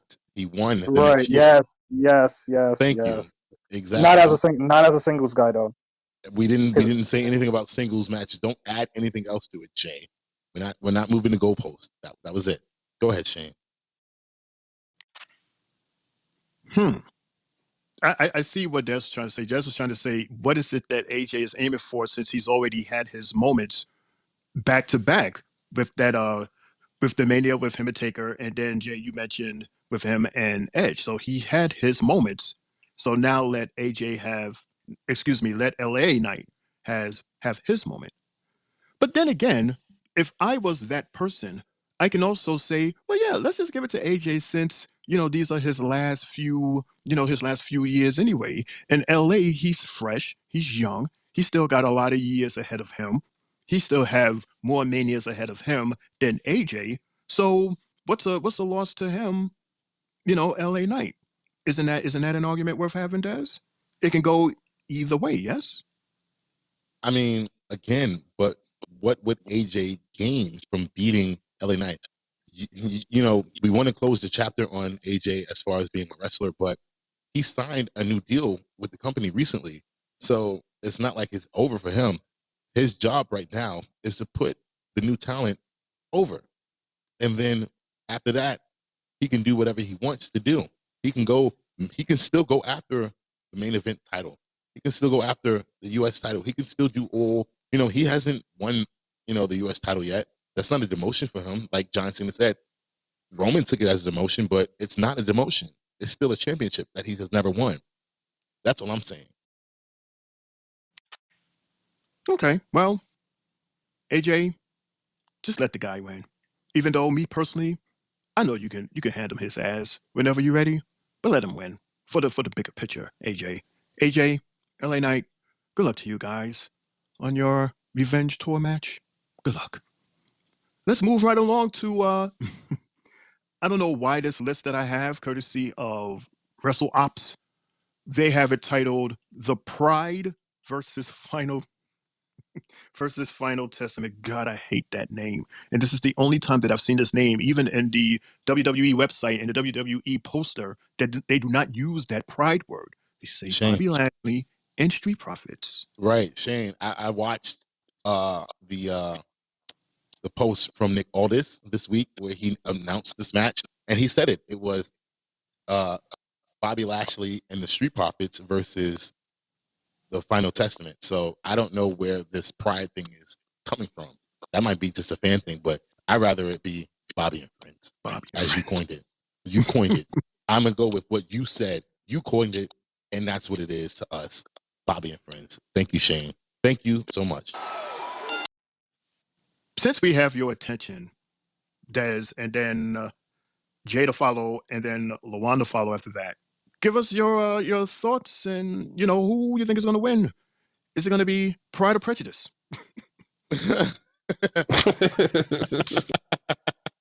Well, look, again, since I don't have to give Jay his flowers or nothing of that nature, I believe at the end of the day, the winners of this match is going to be Bobby and Friends, because it's been a tumultuous road.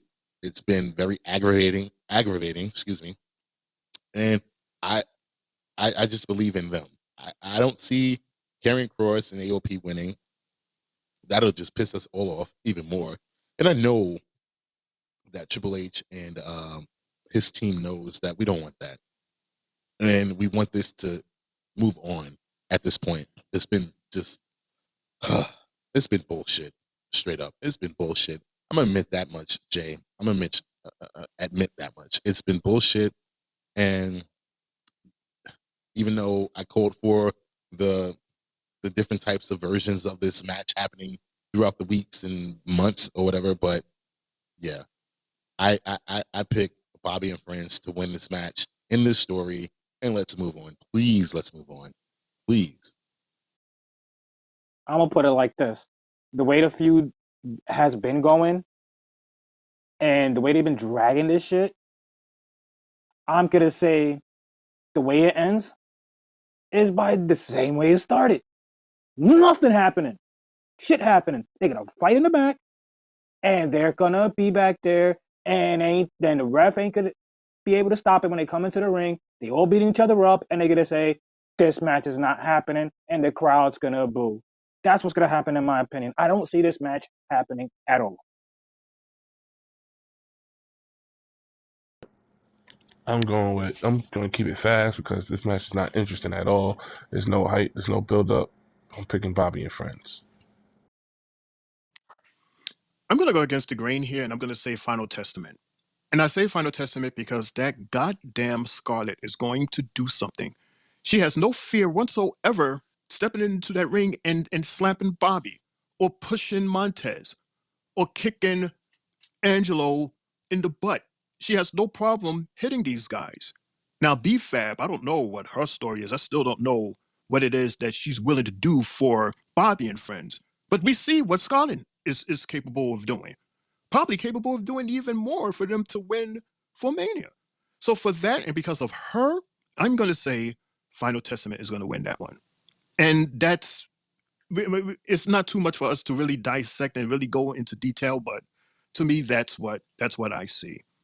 Any other thoughts before we move on? We have one more match. I'm gonna just say, I will definitely put my money on B-Fab to fuck Scarlett up and take her out of this. And it'll, like I said, it'll be a win by Bobby and friends. That's all I got to say. B-Fab, this is it. This is it for me. I'm telling you right now, you have this moment here to either win me as a fan or lose my attention to you altogether. This is it right here. I have given you chance after chance after chance to prove yourself, to do something to make me like you or to even have an interest in you.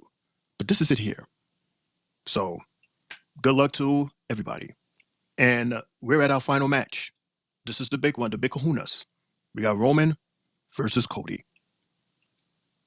Lawan, let's start with you, and then Jay to follow, and then Dez to close. I'm picking Mr. America's Nightmare for the simple fact that I just feel like the company is just too invested in Cody. Um, the way they're advertising this match, the way they're going to ESPN, Sports Center, and all that advertising this match, I'm picking Cody. I want him to finish his story. Um, I want him to win. I want the bloodline to start doing something new. So yeah, Cody Rhodes for me. Whoa! I'm going for the tribal chief, everybody. I want this guy to break Hogan's record only because I want this modern era to have a championship defined by a streak. You know, this doesn't happen too often, and it's been 30, 40 years since we've ever had something like this. So I want Hogan's streak to be broken by none other than your tribal chief, Mr. Roman Reigns. Put your hands up and acknowledge him. Well, for me, it's already been shouted out by Michael Cole. It's been on WWE and all Twitter and everything of that nature that Roman is already going to beat Hulk Hogan as far as the lead main eventer for WrestleMania. Let me see. Hogan has 8 main events at WrestleMania, which leads everyone ever. And now Roman will lead with 9. So I think that's how he beats Hogan's WrestleMania main event streak, if you want to call it that. But I do believe that Cody Rhodes will win. But I believe that MJF will show up and he will take down Cody Rhodes at the end of the match. Again, with this whole bloodline rules, because if we all agreed for night one that The Rock and Roman would win, and it would lead to a bloodlines rules match. So I believe that Cody will have a gauntlet of Avengers that will help offset the bloodline to eventually make it a one-on-one match. And yeah, I see that happening for I see it happening. I see Cody getting his win, finishing his story, but then a new story starts with him and NJF. But I also see that the win comes from The Rock assisting Cody Rhodes, because I've been on this for as long as I can remember. I brought it up to you guys weeks ago, saying that The Rock and Cody have been in cahoots from day one. From when Cody Rhodes said that he wants to take everything away from Roman, not just the championship, but everything. And to me, that means he wants to take away his championship and his title as the tribal chief. And I believe that him and The Rock have been in cahoots this entire time, and The Rock will somehow, some way, cost Roman the championship. Shane? That's a very interesting sell, Des, especially with all of these ass whippings that The Rock has been handing Cody. Unless that was like pretend, unless it wasn't as brutal as we may think it is. I don't know. This is it's tough. I want to see Roman win because I want him to continue to make to break records and make history. But Roman, I would like to see you fight a little more, not just at pay-per-views. I know it's asking for a lot, but I don't know. I just want you to fight just a little more. But I would like for you to try to break Hogan's record, and then after that, you're good because there's nothing else for you to do. You've done it all once you break Hogan's record. So for that, I would say Roman. I want to see Roman win. But I feel you.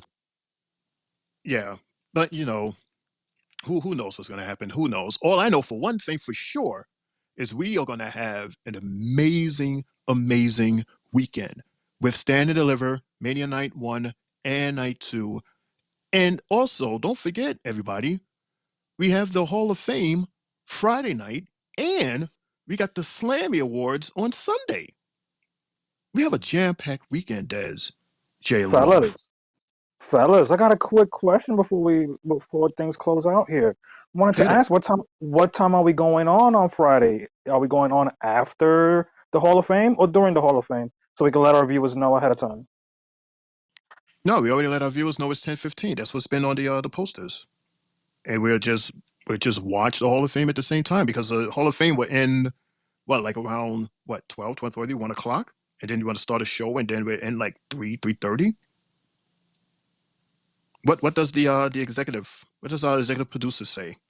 I have Yes, no idea. I'm right here. I'll let you know. I'll agree with the voice of SmackDown. We'll go ahead and do the SmackDown recap at 10:15.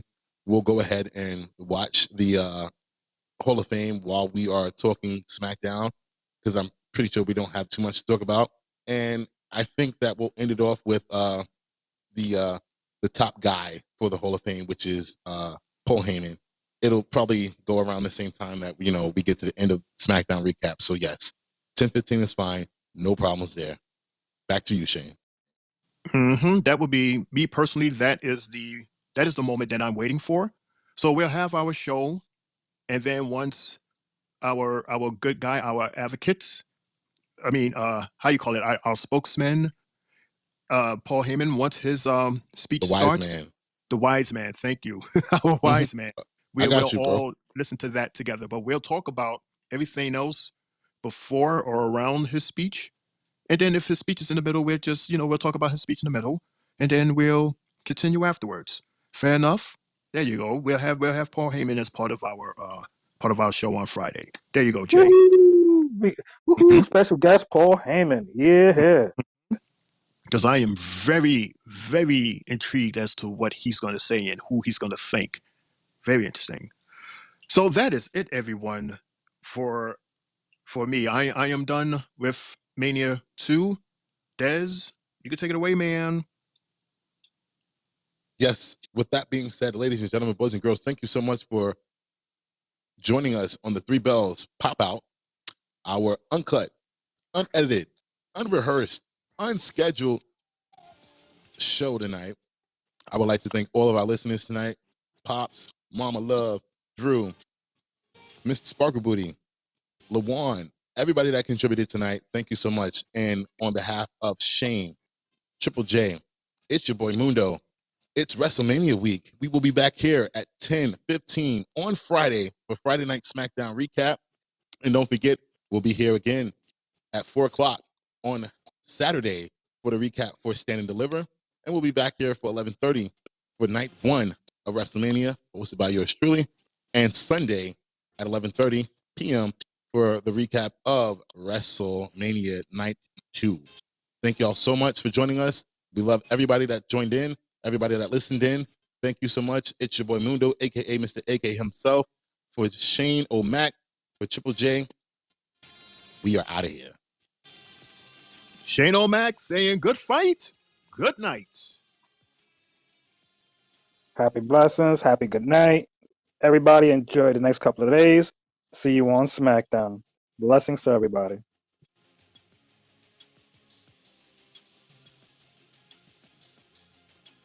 Yeet.